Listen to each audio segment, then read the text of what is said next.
Score അക്കാഡമിയിലേക്ക് എല്ലാവർക്കും സ്വാഗതം. അപ്പം നമ്മൾ റെയിൽവേ എക്സാംസ് ഒക്കെയാണല്ലേ വരുന്നത്. അപ്പം അതുമായിട്ട് ബന്ധപ്പെട്ട കറണ്ട് അഫേഴ്സാണ് നമ്മൾ ഡിസ്കസ് ചെയ്യുന്നത്. നമ്മൾ PYQ ഒക്കെ നോക്കിയിട്ട് അതുമായിട്ട് ബന്ധപ്പെട്ട് ആ ഏരിയാസാണ് മാക്സിമം കവർ ചെയ്യാൻ നോക്കുന്നത്. അപ്പം എല്ലാവരെയും സ്വാഗതം ചെയ്യുന്നു. പിന്നെ ഇത് റെയിൽവേ എക്സാം എഴുതുന്നവർക്ക് മാത്രമല്ല, എല്ലാവർക്കും ഉപകാരപ്പെടുന്ന കറണ്ട് അഫേഴ്സ് തന്നെയാണ്. അപ്പം എല്ലാവരും ഇപ്പം നിങ്ങൾ ഇൻ കേസ് റെയിൽവേ എക്സാം അല്ലെങ്കിൽ പോലും നിങ്ങൾ കാണാൻ ശ്രമിക്കുക, നിങ്ങൾക്ക് എന്തായാലും ഉപകാരപ്പെടും. ഓക്കെ, അപ്പം നമുക്ക് സ്റ്റാർട്ട് ചെയ്യാം, ഡയറക്റ്റ്ലി പോകാം. അപ്പം നമ്മൾ പലതിലും പറയുന്നത് ചില കാര്യങ്ങൾ നമ്മൾ പറയുമ്പോൾ ഹോട്ട് ടോപ്പിക്സ് എന്ന് പറഞ്ഞിട്ട് പറയും. കാരണം റിപ്പീറ്റ് ആയിട്ട് PYQവിൽ ചോദിച്ചിട്ടുള്ള ക്വസ്റ്റ്യൻസ് നമ്മൾ എടുത്തിട്ട് ആ ഏരിയ നന്നായിട്ട് കവർ ചെയ്യുന്നുണ്ട്. ദെൻ ഇതൊരു നമ്മളൊരു സീരീസ് പോലെയാണ് ഉദ്ദേശിച്ചിരിക്കുന്നത്. അപ്പം നിങ്ങളുടെ റെസ്പോൺസ് നോക്കിയിട്ടായിരിക്കും ഇനി അങ്ങോട്ട് എങ്ങനെയാണ് വേണ്ടത് എന്ന് തീരുമാനിക്കുന്നത്. അപ്പോൾ എല്ലാവരെയും സ്വാഗതം ചെയ്യുന്നു. അപ്പോൾ ആദ്യം പറയുന്ന ആദ്യത്തെ ഒരു ടോപ്പിക് എന്ന് പറഞ്ഞാൽ ഇത് റിപ്പീറ്റ് ആയിട്ട് കഴിഞ്ഞ വർഷം ചോദിച്ച ഒരു ചോദ്യമാണ് വോൾക്കാനോ ആയിട്ട് ബന്ധം. കാരണം ബാരൻ വോൾക്കാനോ ഇന്ത്യയിലെ ഏക ആക്റ്റീവ് വോൾക്കാനോ അല്ലേ. ആ വോൾക്കാനോനെ പറ്റി കുറച്ചധികം ചോദ്യങ്ങൾ കഴിഞ്ഞ ഓണത്തെ ഇതിലുണ്ടായിരുന്നു.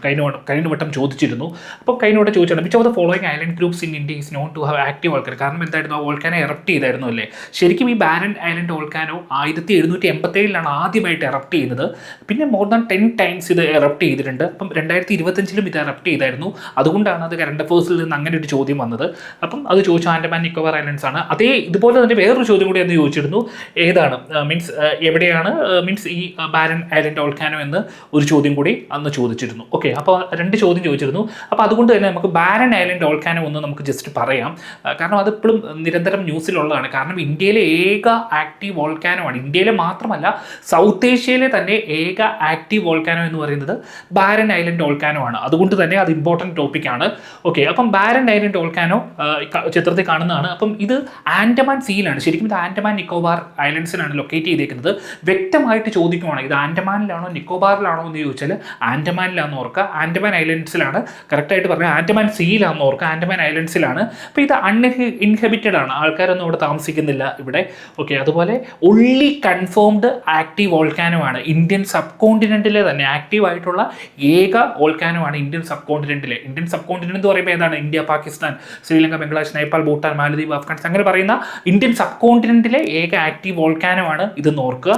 ഓക്കെ, അതുപോലെ ഇതിൽ ആദ്യമായിട്ട് റെക്കോർഡ് എറപ്ഷൻ വന്നത് 1787 ഞാൻ പറഞ്ഞു. അതിനുശേഷം മോർ ദാൻ 10 ടൈംസ് ഇവിടെ എറപ്ഷൻ നടന്നിട്ടുണ്ട്. ഓക്കെ, അപ്പം ഇതാണ് ബാരൻ ഐലൻഡ് വോൾക്കാനോനെ പറ്റി പറയാനുള്ളത്. ഓക്കെ, അപ്പോൾ ഇനി നമ്മൾ അടുത്തത് പറയുന്നത് റാങ്ക്സ് ആൻഡ് റിപ്പോർട്ട്സിനെ പറ്റിയാണ്. ഇത് വെരി ഇമ്പോർട്ടൻറ്റ് ടോപ്പിക്കാണ്. അപ്പോൾ നമ്മൾ ഇമ്പോർട്ടൻ്റ് ആയിട്ടുള്ള റാങ്ക്സും റിപ്പോർട്ട്സും എല്ലാം ഇവിടെ ഡീൽ ചെയ്യുന്നുണ്ട്. അപ്പം നമുക്ക് ഡയറക്റ്റ്ലി കടക്കാം. അപ്പോൾ അതിനു മുമ്പ് നമുക്ക് കുറച്ച് ക്വസ്റ്റ്യൻസ് ഒന്ന് നോക്കാം. ചോദിച്ചിരിക്കുന്ന ചോദ്യം ഇവർക്ക് ഇമ്പോർട്ടൻ്റ് എപ്പോഴും ചോദിക്കുന്ന ഒരു ചോദ്യങ്ങളാണ് നീതി ആയോഗുമായിട്ട് ബന്ധപ്പെട്ട റിപ്പോർട്ടുകൾ. അതൊരു റിപ്പോർട്ടായിരുന്നു, internationalisation of higher education in India prospects potential and policy recommendations. അത് ഇറക്കിയത് നീതി ആയോഗാണ്. അതുപോലെ തന്നെ നീതി ആയോഗിൻ്റെ വേറൊരു ചോദ്യം ചോദിച്ചതാണ് which index does NITI Aayog use to analyse poverty in India. അത് മൾട്ടി ഡയമെൻഷണൽ പോവർട്ടി ഇൻഡെക്സ് ആയിരുന്നു. അപ്പോൾ നീതി ആയോഗ് ഇവരുടെ ഒരു ഫേവറേറ്റ് ടോപ്പിക്കാണ്. അപ്പോൾ നീതി ആയോഗിനെ പറ്റിയാണ് നമ്മൾ പറയുന്നത്, നീതി ആയോഗിൻ്റെ റിപ്പോർട്ട്സുകളെ പറ്റി ഒക്കെയാണ്. അപ്പോൾ നമ്മൾ ആദ്യം ഞാൻ പറയുന്നത് നീതി ആയോഗ് എന്തിനെ റീപ്ലേസ് ചെയ്ത് വന്നതായിരുന്നു? പ്ലാനിംഗ് കമ്മീഷനെയാണല്ലേ. 1950 മാർച്ച് 15 ഫോം ചെയ്ത പ്ലാനിംഗ് കമ്മീഷനെ റീപ്ലേസ് ചെയ്ത് 2015 ജാനുവരി 1 നീതി ആയോഗ് വന്നത്. നീതി ആയോഗിൻ്റെ ആദ്യത്തെ ചെയർമാൻ ആരായിരുന്നു? നരേന്ദ്രമോദി ആയിരുന്നു. ആദ്യത്തെ വൈസ് ചെയർമാൻ അരവിന്ദ് പനാഗരി ആയിരുന്നു. ആദ്യത്തെ CEO എന്ന് പറയുന്നത് സിന്ധുശ്രീ കുള്ളാറായിരുന്നു. അപ്പം കറൻ്റ്ലി ഉള്ള നീതി ആയോഗിൻ്റെ ഹെഡ് ഓർക്കണം. നീതി ആയോഗിൻ്റെ ചെയർമാൻ വന്നപ്പം മുതൽ ഇപ്പം വരെ ആരാണ്? നരേന്ദ്രമോദി തന്നെയാണല്ലേ, പ്രൈം മിനിസ്റ്റർ ആണല്ലേ. ഇപ്പോഴത്തെ വൈസ് ചെയർമാൻ ആരാണ് നീതി ആയോഗിൻ്റെ? അത് അശോക് കുമാർ ലാഹിരിയാന്ന് ഓർക്കുക. സുമൻ ബെറി ആയിരുന്നു, അദ്ദേഹം മാറി അശോക് കുമാർ ലാഹിരിയാണ്. അത് ഇമ്പോർട്ടൻ്റ് ആണ്. ചിലപ്പോൾ വേണമെങ്കിൽ കറണ്ട് അഫേഴ്സിൽ നിന്ന് ചോദിക്കാം. നീതി ആയോഗിൻ്റെ വൈസ് ചെയർമാൻ ഇപ്പം അശോക് കുമാർ ലാഹിരിയാന്ന് ഓർക്കുക. അതുപോലെ നീതി ആയോഗിൻ്റെ CEO ആരാണ്? BVR സുബ്രഹ്മണ്യം ആയിരുന്നു, അദ്ദേഹം മാറി. BVR സുബ്രഹ്മണ്യം മാറിയിട്ട് ഇപ്പോൾ നിധി ചിബ്രിയ എന്ന് പറഞ്ഞൊരു ലേഡിയാണ്. അപ്പം CEO നിധി ചിബ്രിയാണെന്ന് ഓർക്കുക. ഓക്കെ, അപ്പോൾ നീതി ആയോഗിൻ്റെ റിപ്പോർട്ട്സുകളെ പറ്റിയാണ് നമ്മൾ പറയുന്നത്. ഓക്കെ, ഇപ്പോൾ നീതി ആയോഗിൽ ആദ്യം പറയുന്നത് school education system in India എന്ന് പറഞ്ഞൊരു റിപ്പോർട്ട് നീതി ആയോഗ് ഇറക്കിയിരുന്നു. അപ്പോൾ ആ റിപ്പോർട്ട് നമുക്ക് നോക്കാം. ഇതാണ് school education system in India temporal analysis and policy road map four quality enhancement എന്നായിരുന്നു ഈ റിപ്പോർട്ടിൻ്റെ പേര്. അപ്പോൾ ഇത് നീതി ആയോഗ് ഇറക്കിയ റിപ്പോർട്ടാണെന്ന് ഓർക്കുക. ഓക്കെ, അപ്പോൾ നീതി ആയോഗ് ഇറക്കിയ റിപ്പോർട്ടാണ് ഇത്. ഓക്കെ, ഞാൻ കുറച്ച് സ്പീഡിൽ പറയും, കാരണം ഇതിൽ കൂടുതൽ കണ്ടൻസ് നിങ്ങൾക്ക് എത്തണം, മീൻസ് പറയണം എന്നുള്ള ഉദ്ദേശത്തിനാണ് നമ്മൾ സ്പീഡിൽ പറയുന്നത്. അപ്പോൾ നിങ്ങൾ ഈ വീഡിയോ ആണെങ്കിലും മാക്സിമം വീണ്ടും റിപ്പീറ്റ് ആയിട്ട് കാണാൻ ശ്രമിക്കുക. ഓക്കെ, അപ്പം നീതി ആയോഗിൻ്റെ റിപ്പോർട്ടാണ് school education system in India എന്ന് പറഞ്ഞ റിപ്പോർട്ട് നീതി ആയോഗിൻ്റെ ആണെന്ന് ഓർക്കുക. ഓക്കെ, അതുപോലെ achieving efficiencies in MSME sector, ഇതും നീതി ആയോഗ് ഇറക്കിയ ഒരു റിപ്പോർട്ടായിരുന്നു. അപ്പോൾ NITI Aayog achieving efficiencies in MSME sector through conversions of schemes എന്ന് പറഞ്ഞാൽ നീതി ആയോഗ് MSME ആയിട്ട് ബന്ധപ്പെട്ട് ഇറക്കിയ സ്കീമാണെന്ന് ഓർക്കുക, മീൻസ് റിപ്പോർട്ടാണെന്ന് ഓർക്കുക. അപ്പോൾ അത് നീതി ആയോഗ് അപ്പോൾ പല മേഖലയിലുള്ള റിപ്പോർട്ടുകൾ നീതി ആയോഗ് ഇറക്കാറുണ്ട്. ഓക്കെ, അപ്പം ഒരു റിപ്പോർട്ട് വന്നിട്ട് ഒന്നും അറിയില്ലെങ്കിൽ നീതി ആയോഗ് നല്ലൊരു ഗസ്സാണ്, വേണമെങ്കിൽ കൊടുക്കാം. ഓക്കെ, അപ്പം നീതി ആയോഗിൻ്റെ റിപ്പോർട്ടാണെന്ന് ഓർക്കുക. അതുപോലെ ഇപ്പോൾ നമ്മൾ MSME പറ്റി പറഞ്ഞല്ലോ. അപ്പോൾ ഒരു കാര്യം നിങ്ങൾ ശ്രദ്ധിക്കുക, 1 ഏപ്രിൽ 2025 മുതൽ MSMEയുടെ ഡെഫിനിഷനിൽ ചെറിയൊരു ചേഞ്ച് വന്നിട്ടുണ്ട്. അതിതാണ്, അതും ഒരു 2025 കറണ്ട് അഫേഴ്സ് ആണ്. അപ്പം അതുകൊണ്ട് ജസ്റ്റ് പറയുവാണ്, മൈക്രോ എന്ന് പറയുന്നത് ഇൻവെസ്റ്റ്മെൻറ്റും ടേൺ ഓവറുമാണ് നമ്മൾ നോക്കേണ്ടത്. മൈക്രോയിൽ ഇൻവെസ്റ്റ്മെൻറ്റ് എന്ന് പറയുന്നത് കറണ്ട് 1 ആണെന്ന് ഓർക്കുക, 1 crore ആണ്. ടേൺ ഓവർ എന്ന് പറഞ്ഞാൽ 5 crore ആണെന്ന് ഓർക്കുക. ഓക്കെ, അത് സ്മോളിലാണെങ്കിൽ investment 10 crore, turnover 50 crore ആണ് പറഞ്ഞിരിക്കുന്നത്. അതുപോലെ മീഡിയത്തിൽ 50 crore ഇൻവെസ്റ്റ്മെൻറ്റും 250 crore ടേൺ ഓവറുമാണ് പറഞ്ഞിരിക്കുന്നത്. അപ്പോൾ ജസ്റ്റ് ആ സംഖ്യകളൊക്കെ ഒന്ന് ജസ്റ്റ് നോക്കി വെക്കുക. ഓക്കെ, അപ്പം MSMEയുടെ റിപ്പോർട്ടിൻ്റെ കാര്യം നമ്മൾ പറഞ്ഞു, നീതി ആയോഗ് ഇറക്കിയ റിപ്പോർട്ടിൻ്റെ കാര്യം പറഞ്ഞു. ഓക്കെ, അപ്പം ഇതൊക്കെയാണ് ഇമ്പോർട്ടൻറ്റ് റിപ്പോർട്ട്. ഇനി ഒരു ഇമ്പോർട്ടൻറ്റ് റിപ്പോർട്ടും കൂടിയുണ്ട്, ഫിസ്ക്കൽ ഹെൽത്ത് ഇൻഡെക്സ്. ഇത് നീതി ആയോഗ് 2025 തുടങ്ങിയ റിപ്പോർട്ടാണ്. ഫിസ്ക്കൽ ഹെൽത്ത് ഇൻഡെക്സ് എന്ന് പറഞ്ഞാൽ 2025 സ്റ്റാർട്ട് ചെയ്തു. ഇതിൽ ഇന്ത്യയിൽ എത്ര സ്റ്റേറ്റ് ഉണ്ട്? 28 സ്റ്റേറ്റ് ഉണ്ടല്ലേ. പക്ഷേ 28 സ്റ്റേറ്റിൻ്റെയും ഫിസ്ക്കൽ ഹെൽത്ത് ഇവിടെ നോക്കുന്നില്ല. 18 മേജർ സ്റ്റേറ്റ്സിന് മാത്രമേ ഫിസ്ക്കൽ ഹെൽത്ത് ഇൻഡെക്സ്, ഇതിൻ്റെ ഫിസ്ക്കൽ ഹെൽത്ത് ഇൻഡെക്സിൽ നീതി ആയോഗ് നോക്കുന്നുള്ളൂ. അപ്പോൾ അതിൽ ഒന്നാമത് വന്ന സ്റ്റേറ്റ് ഏതാണെന്ന് ചോദിച്ചാൽ 2026 ഏറ്റവും ലേറ്റസ്റ്റ് രണ്ടാമത്തെ റിപ്പോർട്ടായിരുന്നു. അതിൽ ഒന്നാമത് വന്നത് ഒഡീഷയായിരുന്നു എന്ന് ഓർക്കുക. ഓക്കെ, അപ്പോൾ fiscal health index means annually ഇറക്കുന്നതാണ്. 2025 തുടങ്ങി fiscal health index, second edition ആണ് 2025 ഇറങ്ങിയതെന്ന് ഓർക്കുക. അപ്പം ഫിസ്ക്കൽ ഹെൽത്ത് ഇൻഡെക്സ് നീതി ആയോഗാണ് ഇറക്കുന്നത്. ഫസ്റ്റ് എഡിഷൻ 2025 ഇറക്കി.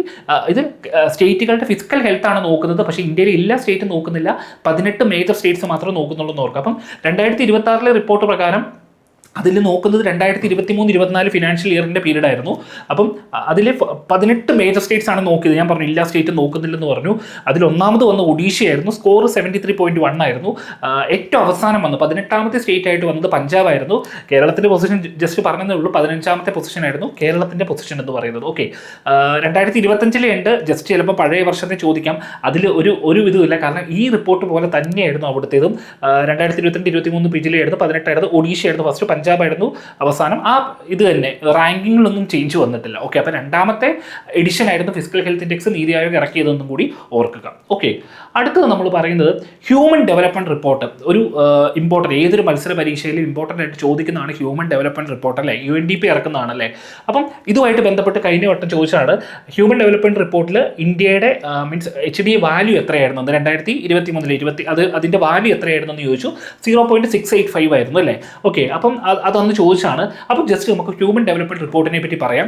അപ്പം ഹ്യൂമൻ ഡെവലപ്മെൻറ്റ് റിപ്പോർട്ട് ആരാ? യുണൈറ്റഡ് നേഷൻസ് ഡെവലപ്മെൻറ്റ് പ്രോഗ്രാമാണ്. UNDP ആണ് ഹ്യൂമൻ ഡെവലപ്മെൻറ്റ് റിപ്പോർട്ട് ഇറക്കുന്നത്. യുണൈറ്റഡ് നേഷൻസ് ഡെവലപ്മെൻറ്റ് പ്രോഗ്രാമാണ്. ഓക്കെ, അപ്പം അതിൽ തന്നെ ഈ റിപ്പോർട്ട് 2025 റിപ്പോർട്ടിന് ശരിക്കും പറയുന്ന വേറൊരു പേര് പറയും. ഹ്യൂമൻ ഡെവലപ്മെൻറ്റ് റിപ്പോർട്ട് 2025 എന്ന് പറയുമെങ്കിലും a matter of choice, people and possibilities in the age of AI എന്നും ഇതിനൊരു വേറൊരു പേരുണ്ട്. ഓക്കെ, അതുപോലെ ഇതിൽ ഫസ്റ്റ് വന്ന രാജ്യം ഏതാണെന്ന് ചോദിച്ചാൽ ഐസ്ലൻഡ് ആണ് ഒന്നാമത് വന്ന രാജ്യം. അതുപോലെ ഇന്ത്യയുടെ പൊസിഷൻ എന്ന് പറഞ്ഞാൽ 130 ഓർക്കുക, 130 ഇന്ത്യയുടെ പൊസിഷൻ എന്ന് പറയുന്നത്. അതുപോലെ ഏറ്റവും അവസാനം 193ാമത്തെ പൊസിഷനിൽ വന്നത് സൗത്ത് സുഡാൻ ആയിരുന്നു. 193ാമത്തെ പൊസിഷനിൽ വന്നത് സൗത്ത് സുഡാൻ ആയിരുന്നു എന്ന് ഓർക്കുക. ഓക്കെ, ദെൻ ഐസ്ലൻഡിൻ്റെ ഒന്നാമത് വന്ന ഐസ്ലൻഡിൻ്റെ സ്കോർ എന്ന് പറഞ്ഞാൽ 0.972 ആയിരുന്നു. പക്ഷെ നമ്മളോട് കഴിഞ്ഞ വട്ടം ചോദിച്ചത് എന്താ? ഇന്ത്യയുടെ HDA സ്കോർ ആണ്. അപ്പം അത് ഈ ചാർട്ടിൽ പറയുന്നുണ്ട്. ഇന്ത്യയുടെ HDA സ്കോർ എന്ന് പറഞ്ഞാൽ 130ാമത്തെ പൊസിഷൻ ആയിരുന്നു. 0.685 ആയിരുന്നു ഇന്ത്യയുടെ HDA സ്കോർ. അപ്പോൾ അത് ഓർത്ത് വെക്കാൻ ശ്രമിക്കുക. അതിനുശേഷം റിപ്പോർട്ട് ഇറങ്ങിയിട്ടില്ല, HDA റിപ്പോർട്ട് വന്നിട്ടില്ല. ഓക്കെ, അപ്പം ഓർക്കുക, ഒന്നാമത് ഐസ്ലൻഡ് ആയിരുന്നു. ഇന്ത്യയുടെ പൊസിഷൻ 130ാമതായിരുന്നു എന്ന് ഓർക്കുക. ഓക്കെ, അടുത്തത് അടുത്ത ടോപ്പിക് എന്ന് പറഞ്ഞാൽ ജസ്റ്റ് ഇന്ത്യയുടെ പഴയ ഒരു സ്റ്റാറ്റസ് നോക്കിക്കോളൂ. കാരണം പണ്ട് 2022 ഇറങ്ങിയതിൽ 133 അതിൽ നിന്ന് ഇന്ത്യ മെച്ചപ്പെട്ടിരുന്നു. ഇന്ത്യയുടെ റാങ്ക് 2023 ആയപ്പോഴത്തേന് 130 എത്തിയിരുന്നു. ഓക്കെ, അപ്പം ഇന്ത്യ മീഡിയം ഹ്യൂമൻ ഡെവലപ്മെന്റ് കാറ്റഗറിയിലാണ് ഇന്ത്യ ഉള്ളതെന്ന് ഓർക്കാം. മീഡിയം ഹ്യൂമൻ ഡെവലപ്മെന്റ് കാറ്റഗറിയിലാണ് ഇന്ത്യ ഉൾപ്പെടുന്നത്. ഓക്കെ, അപ്പോൾ അടുത്ത ഇതിലേക്ക് പോകാം. ഇനി റെസ്പോൺസിബിൾ നേഷൻസ് ഇൻഡെക്സിനെ പറ്റിയാണ് പറയുന്നത്. റെസ്പോൺസിബിൾ നേഷൻസ് ഇൻഡെക്സിനെ പറ്റിയാണ് പറയുന്നത്. ഓക്കെ, ഇനി കുറച്ച് റിപ്പോർട്ടുകളാണ്, ഇമ്പോർട്ടൻറ്റ് റിപ്പോർട്ടുകളാണ്, ചോദിക്കാൻ ചാൻസ് ഉള്ള റിപ്പോർട്ടുകളാണ്, അതുകൊണ്ട് ശ്രദ്ധിച്ച് കേൾക്കുക. റെസ്പോൺസിബിൾ നേഷൻസ് ഇൻഡെക്സ് 2026 എന്ന് പറഞ്ഞാൽ വേൾഡ് ഇന്റലക്ച്വൽ ഫൗണ്ടേഷൻ പുറത്തിറക്കിയതാണ്. ഡെവലപ്പ് ചെയ്തത് വേൾഡ് ഇന്റലക്ച്വൽ ഫൗണ്ടേഷൻ ആണ്. വിപ്പോ എന്ന് പറഞ്ഞാൽ എന്തായിരുന്നു, ഒരു യുഎന്നിൻ്റെ ഒരു ഓർഗനൈസേഷൻ ആയിരുന്നു അല്ലേ? അതല്ല, വേൾഡ് ഇന്റലക്ച്വൽ ഫൗണ്ടേഷൻ ആണ് ഇത് പുറത്തിറക്കിയത്. അത് കൊളാബറേഷൻ വിത്ത് JNU, ജവഹർലാൽ നെഹ്റു യൂണിവേഴ്സിറ്റി ഉണ്ട്, അതുപോലെ IIM മുംബൈ ഉണ്ട്, അംബേദ്കർ ഇന്റർനാഷണൽ സെന്റർ ഉണ്ട്. ഇവരെല്ലാവരും കൂടെ ചേർന്നാണ് ഇത് ഇറക്കിയത്. ഓക്കെ, അപ്പം ഇത് ഇന്ത്യ ലീഡ് ചെയ്ത ഒരു റിപ്പോർട്ടായിരുന്നു എന്ന് പറയും. ഇന്ത്യയുടെ ഒരു ഫ്രെയിംവർക്കിൽ പുറത്തിറങ്ങിയ റിപ്പോർട്ടായിരുന്നു. 154 കൺട്രീസ് ആണ് ഇതിൽ നോക്കിയിരുന്നത്. 154 കൺട്രീസിൻ്റെ നോക്കി അവരുടെ എത്തിക്കൽ ഗവേണൻസും എൻവയോൺമെന്റൽ സ്റ്റോർഷിപ്പും സോഷ്യൽ വെൽബീയിങ് ഒക്കെയാണ് നോക്കിയത്. അപ്പോൾ ഇതിൽ ഒന്നാമത് വന്ന കൺട്രി എന്ന് പറഞ്ഞാൽ സിംഗപ്പൂർ ആയിരുന്നു. ഒന്നാമത് വന്നത് സിംഗപ്പൂരാണ്. ഇന്ത്യയുടെ പൊസിഷൻ ഓർക്കണം, ഏത് റിപ്പോർട്ടിലും ഇന്ത്യയുടെ പൊസിഷൻ നോക്കണം. ഇന്ത്യയുടെ പൊസിഷൻ 16ാമത് പൊസിഷൻ ആയിരുന്നു എന്ന് ഓർക്കുക. അപ്പം 154 കൺട്രീസാണ് ഇവിടെ നോക്കിയത്. ഒന്നാമത് സിംഗപ്പൂരും ഇന്ത്യയുടെ പൊസിഷൻ 16 ആണെന്നും ഓർക്കുക. ഓക്കെ, ഇന്ത്യയുടെ പൊസിഷൻ 16 ആയിരുന്നു. അപ്പോൾ ഇതാണ് റെസ്പോൺസിബിൾ നേഷൻ ഇൻഡെക്സിനെ പറ്റി പറയാനുള്ളത്. ഇനി ഒരു ഫേവറേറ്റ് ടോപ്പിക്കാണ്, മത്സര പരീക്ഷകളിൽ ഒരു ഫേവറേറ്റ് ടോപ്പിക്കായ ഹെൻലി പാസ്പോർട്ട് ഇൻഡെക്സിനെ പറ്റിയാണ് പറയുന്നത്. ഹെൻലി പാസ്പോർട്ട് ഇൻഡെക്സ് ശരിക്കും ഹെൻലി ആൻഡ് പാർട്ട്നേഴ്സ് ഇറക്കുന്നതാണ്. അത് ഹെൻലി ആൻഡ് പാർട്ട്നേഴ്സ് എന്ന് പറഞ്ഞ മീൻസ് ഒരു ഗ്രൂപ്പാണ് അത് ഇറക്കുന്നത്. ഇത് ഹെൻലി പാസ്പോർട്ട് ഇൻഡെക്സ് 2026 ഏറ്റവും ലേറ്റസ്റ്റ് ആയിട്ട് 2026 പുറത്തിറങ്ങി. അതിൽ ഇന്ത്യയുടെ പൊസിഷൻ എന്ന് പറഞ്ഞാൽ 75ാമത്തെ പൊസിഷനാണെന്ന് ഓർക്കുക. 75th പൊസിഷനാണ് ഇന്ത്യയുടെ പൊസിഷൻ. അതായത് ഇന്ത്യയുടെ പാസ്പോർട്ട് ഉപയോഗിച്ച് നമുക്ക് 75ാമത്തെ പൊസിഷനാണല്ലോ, 56 കൺട്രീസിൽ ഡെസ്റ്റിനേഷനിൽ നമുക്ക് പോകാൻ പറ്റും. ഓക്കെ, 85 ആയിരുന്നു കഴിഞ്ഞ വർഷം, അതിൽ നിന്ന് ഇമ്പ്രൂവ് ചെയ്ത് 75ാമത്തെ പൊസിഷനിലേക്ക് ഇന്ത്യ എത്തിയെന്ന് ഓർക്കുക. അപ്പം ഇതിലും ഒന്നാമത് വന്നിരിക്കുന്നത് സിംഗപ്പൂരാണെന്ന് ഓർക്കുക. സിംഗപ്പൂരാണ് റെസ്പോൺസിബിൾ നേഷൻസ് ഇൻഡെക്സിലും സിംഗപ്പൂരായിരുന്നു അല്ലേ ഒന്നാമത്. അപ്പോൾ ഇതിലും ഒന്നാമത് വന്നിരിക്കുന്നത് സിംഗപ്പൂരാണ്. 192 ഡെസ്റ്റിനേഷനിലാണ് സിംഗപ്പൂരിൻ്റെ ഇത് ഉപയോഗിച്ച് നമുക്ക് പോകാൻ പറ്റുന്നത്. അപ്പോൾ ഇതാണ് ഹെൻലി പാസ്പോർട്ട് ഇൻഡെക്സിനെ പറ്റി പറയാനുള്ളത്. അപ്പോൾ ഹെൻലി പാസ്പോർട്ട് ഇൻഡെക്സ് ഇറക്കിയത് ഹെൻലി ആൻഡ് പാർട്ട്നേഴ്സ് ആണെന്ന് ഓർക്കുക. ഒന്നാമത് വന്ന് സിംഗപ്പൂരാണെന്ന് ഓർക്കുക. ഇന്ത്യയുടെ പൊസിഷൻ 75 ആണെന്ന് ഓർക്കുക. 75ാമത്തെ പൊസിഷൻ ആയിരുന്നു. ഇന്ത്യയുടെ പാസ്പോർട്ട് ഉപയോഗിച്ച് നമുക്ക് 56 കൺട്രീസിൽ നമുക്ക് പോകാൻ സാധിക്കുമായിരുന്നു. ഓക്കെ, ഇതാണ് ഹെൻലി പാസ്പോർട്ട് ഇൻഡെക്സിനെ പറ്റി പറയാനുള്ളത്. ഇനി അടുത്തത് പറയുന്നത് ഗ്ലോബൽ ഫയർ പവർ ഇൻഡെക്സിനെ പറ്റിയാണ്. Global fire power index. അപ്പം ഗ്ലോബൽ ഫയർ പവർ ഇൻഡെക്സ് എന്ന് പറഞ്ഞാൽ ഇത് ഗ്ലോബൽ ഫയർ പവർ എന്ന് പറഞ്ഞാൽ ഒരു പർട്ടിക്കുലർ ഇൻസ്റ്റിറ്റ്യൂഷനാണ് ഇത് പുറത്തിറക്കുന്നത്, ഗ്ലോബൽ ഫയർ പവർ. അപ്പോൾ ഇത് ആനുവലി ഇറങ്ങുന്നതാണ്, എല്ലാ വർഷവും ഇറങ്ങുന്ന ഒരു റിപ്പോർട്ടാണ്. അത് ഇപ്പം കൺട്രീസിൻ്റെ മിലിറ്ററി സ്ട്രെങ്തിൻ്റെ അടിസ്ഥാനത്തിലാണ് ഈ ഫയർ പവർ ഇൻഡെക്സിൽ അളക്കുന്നതെന്ന് ഓർക്കുക. കൺട്രീസിനെ മിലിറ്ററി സ്ട്രെങ്തിൻ്റെ അടിസ്ഥാനത്തിലാണ്. അപ്പം ഇതിൽ ഗ്ലോബൽ ഫയർ പവർ ഇൻഡെക്സ് 2026 ഒന്നാമത് വന്ന കൺട്രി, അതായത് ഇതിൽ 145 വേൾഡ് പവേഴ്സിനെയാണ് ഇവിടെ നോക്കിയിരിക്കുന്നത്. 145 വേൾഡ് പവേഴ്സിനെയാണ് നോക്കിയിരിക്കുന്നത്. ഇപ്പോൾ 2026 ഒന്നാമത് വന്നത് സംശയമൊന്നും വേണ്ട, USA ആണ്, അമേരിക്കയാണ് ഒന്നാമത് വന്നത്. ഇന്ത്യയുടെ പൊസിഷനാണ് ഓർക്കേണ്ടത്. ഇന്ത്യയുടെ പൊസിഷൻ എന്ന് പറഞ്ഞാൽ 4th ആണെന്ന് ഓർക്കുക. ഇന്ത്യയുടെ പൊസിഷൻ 4ാമതാണെന്ന് ഓർക്കുക. ഇന്ത്യയുടെ പൊസിഷൻ 4th ആണ്. ഓക്കെ, 4ാമതാണ് ഇന്ത്യയുടെ പൊസിഷൻ. അപ്പോൾ ഒന്നാമത് വന്നത് USA ആണെന്നും ഓർക്കുക. ഓക്കെ, ദെൻ ഇതിൻ്റെ ആ ചാർട്ടാണ് ജസ്റ്റ് ടോപ്പ് കൺട്രീസിന് കാണിച്ചിട്ടുണ്ട്. US, Russia, China, India, south Korea. അപ്പം ഇതാണ് ആ order, global fire power index 2026 ആ ഓർഡർ എന്ന് പറയുന്നത്. ഓക്കെ, ഇനി അടുത്തത് പറയുന്നത് നെറ്റ്വർക്ക് റെഡിനെസ് ഇൻഡെക്സിനെ പറ്റിയാണ്. നെറ്റ്വർക്ക് റെഡിനെസ് ഇൻഡെക്സ് എന്ന ഇൻഡെക്സിനെ പറ്റിയാണ് നമ്മൾ സംസാരിക്കുന്നത്. ഇപ്പം നെറ്റ്വർക്ക് റെഡിനെസ് ഇൻഡെക്സിൽ ഇന്ത്യയുടെ പൊസിഷൻ എന്ന് പറഞ്ഞാൽ 45 ആണെന്ന് ഓർക്കുക. നെറ്റ്വർക്ക് റെഡിനെസ് ഇൻഡെക്സിൽ ഇന്ത്യയുടെ പൊസിഷൻ 45 ആണ്. ഇത് പോർട്ട്ലൻഡ്സ് ഇൻസ്റ്റിറ്റ്യൂട്ട് എന്ന് പറഞ്ഞൊരു ഇൻസ്റ്റിറ്റ്യൂട്ടാണ് ഇത് പുറത്തിറക്കിയെന്ന് ഓർക്കുക. ഈ റിപ്പോർട്ട് റിലീസ് ചെയ്ത് പോർട്ട്ലൻഡ്സ് ഇൻസ്റ്റിറ്റ്യൂട്ടാണ്. അത് ടെക്നോളജി ഇൻഫ്രാസ്ട്രക്ചർ ഒക്കെയാണ് അതിന് നോക്കുന്നത്. ഒന്നാമത് വന്നത് USA ആണ്. ഇതിലും ഒന്നാമത് വന്നത് USA ആണ് അല്ലേ. ഗ്ലോബൽ ഫയർ പവർ ഇൻഡെക്സിൽ ഒന്നാമത് വന്നത് USA ആയിരുന്നു. ഈ റിപ്പോർട്ടിലും നെറ്റ്വർക്ക് റെഡിനെസ് ഇൻഡെക്സിലും ഒന്നാമത് വന്നത് USA ആണെന്ന് ഓർക്കുക. ഇന്ത്യയുടെ പൊസിഷൻ 45ാമതാണെന്ന് ഓർക്കുക. ഓക്കെ, അടുത്ത റിപ്പോർട്ട് കറപ്ഷൻ പെർസെപ്ഷൻ ഇൻഡെക്സ്. അത് ഇമ്പോർട്ടൻറ്റ് റിപ്പോർട്ടാണ്, കറപ്ഷൻ പെർസെപ്ഷൻ ഇൻഡെക്സ്. അപ്പം ഇത് ട്രാൻസ്പെറൻസി ഇന്റർനാഷണൽ എന്ന് പറഞ്ഞ ഓർഗനൈസേഷൻ ആനുവലി ഇറക്കുന്നതെന്ന് ഓർക്കണം. ആനുവലി ഇറക്കുന്നതാണ് കറപ്ഷൻ പെർസെപ്ഷൻ ഇൻഡെക്സ്. അപ്പോൾ ഇതിൽ പബ്ലിക് സെക്ടർ കറപ്ഷൻ ഒക്കെയാണ് ഇതിൽ നോക്കുന്നത്. Perceived levels of public sector കറപ്ഷനാണ് ഇവിടെ നോക്കുന്നത്. ഇതിൽ 0 to 100 ആണ് ഇതിൻ്റെ വാല്യൂ എടുക്കുന്നത്, ഓരോ കൺട്രീസിനും വാല്യൂ കൊടുക്കുന്നത്. അതിൽ 0 എന്ന് പറഞ്ഞാൽ ഹൈലി കറപ്റ്റഡ് ആണെന്നും 100 എന്ന് പറഞ്ഞാൽ വെരി ക്ലീൻ ആണെന്ന് ഓർക്കുക. സോ നോർമലി നമ്മൾ കൂടുമ്പം കറപ്ഷൻ കൂടുവാന്നല്ലേ പറഞ്ഞു, ഇവിടെ അങ്ങനെയല്ല. അങ്ങനെയല്ല. സീറോ എന്ന് പറഞ്ഞാൽ സീറോ മീൻസ് ഹൈലി കറപ്റ്റഡും 100 നമ്പർ കൂടും തോറും ക്ലീൻ ആയിട്ടാണ് വരുന്നത്. ഓക്കെ, അത് ഇമ്പോർട്ടൻ്റ് ആണ്, അത് ഓർക്കുക. അപ്പം കറപ്ഷൻ പെർസെപ്ഷൻ ഇൻഡെക്സ് 2025 26 പുറത്തിറങ്ങിയിട്ടില്ല. 25 ഒന്നാമത് വന്നത് ഡെൻമാർക്ക് ആണെന്ന് ഓർക്കുക. ഒന്നാമത് വന്നത് ട്രാൻസ്പെറൻസി ഇന്റർനാഷണൽ ആനുവലി ഇറക്കുന്ന റിപ്പോർട്ടാണെന്ന് ഓർക്കണം. ഇതിൽ 2025 ഒന്നാമത് വന്നത് ഡെൻമാർക്കാണ്. ഇന്ത്യയുടെ പൊസിഷൻ 91 ഓർക്കുക. ഇന്ത്യയുടെ പൊസിഷൻ 91 ഓർക്കുക. അതുപോലെ സൊമാലിയും സൗത്ത് സുഡാനുമാണ് അവസാനത്തെ സ്ഥാനങ്ങളിലുള്ളത്. 182 പൊസിഷനിൽ അവർ ഷെയർ ചെയ്തു. സൊമാലിയും സൗത്ത് സുഡാനുമായിരുന്നു. ഇതിൻ്റെ ചാർട്ടാണ് ജസ്റ്റ്. അപ്പോൾ കറപ്ഷൻ പെർസെപ്ഷൻ ഇൻഡെക്സിൽ ഒന്നാമത് വന്ന ഡെൻമാർക്കാണ്. ഇന്ത്യയുടെ പൊസിഷൻ 91. അതുപോലെ സൊമാലിയും സൗത്ത് സുഡാനും 181 പൊസിഷനിലാണെന്ന് ഓർക്കുക. ഓക്കെ, ഇതാണ് കറപ്ഷൻ പെർസെപ്ഷൻ ഇൻഡെക്സിനെ പറ്റി പറയാനുള്ളത്. ഇനി അടുത്തത് വേൾഡ് എയർ ക്വാളിറ്റി റിപ്പോർട്ടിനെ പറ്റിയാണ്. വേൾഡ് എയർ ക്വാളിറ്റി റിപ്പോർട്ട് ഇറക്കുന്നത് ആരാണ്?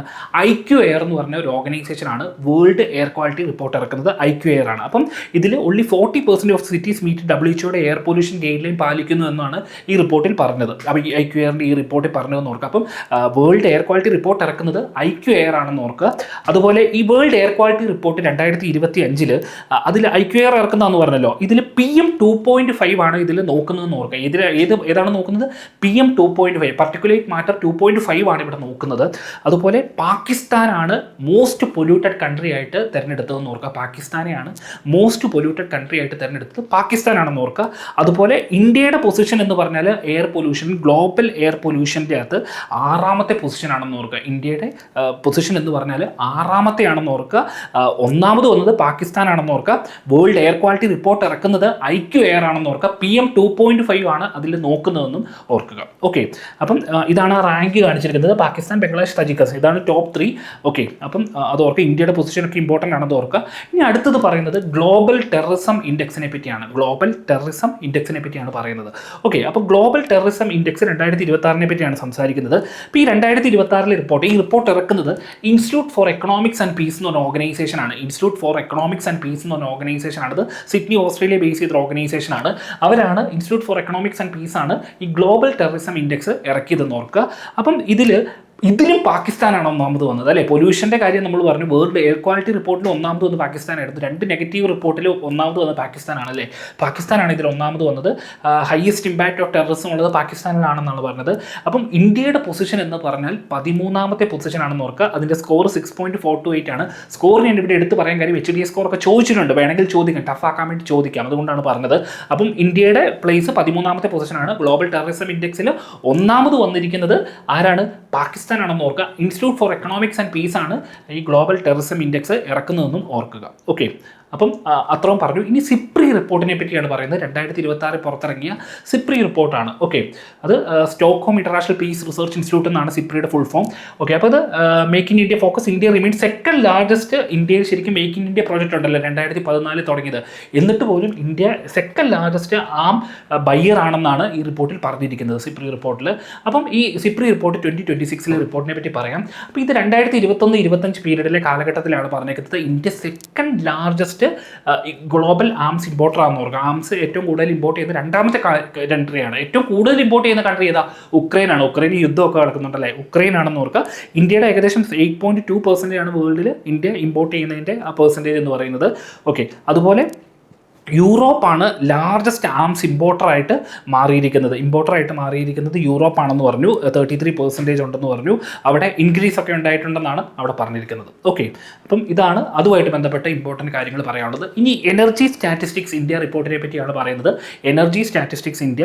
അപ്പോൾ ഈ എനർജി സ്റ്റാറ്റിസ്റ്റിക്സ് ഇന്ത്യ എന്ന് പറഞ്ഞാൽ നാഷണൽ സ്റ്റാറ്റിസ്റ്റിക്സ് ഓഫീസ് അല്ലേ? National statistical office NSO പുറത്തിറക്കുന്നതാണ്. അപ്പം ഇവിടെ കോംപ്രഹെൻസീവ് ഡേറ്റ ഓൺ കൺട്രിയുടെ, ഇന്ത്യയുടെ ഒരു എനർജി സെക്ടറിനെ പറ്റി ഒരു കോംപ്രഹെൻസീവ് അനാലിസിസ് ആണ് ഈ റിപ്പോർട്ടിൽ പറയുന്നത്. അപ്പോൾ ഇതിൻ്റെ 33ാമത്തെ എഡിഷനാണ് 2026 ഇറങ്ങിയത്. എനർജി സ്റ്റാറ്റിസ്റ്റിക്സ് ഇന്ത്യ ആരെ ഇറക്കുന്നത്?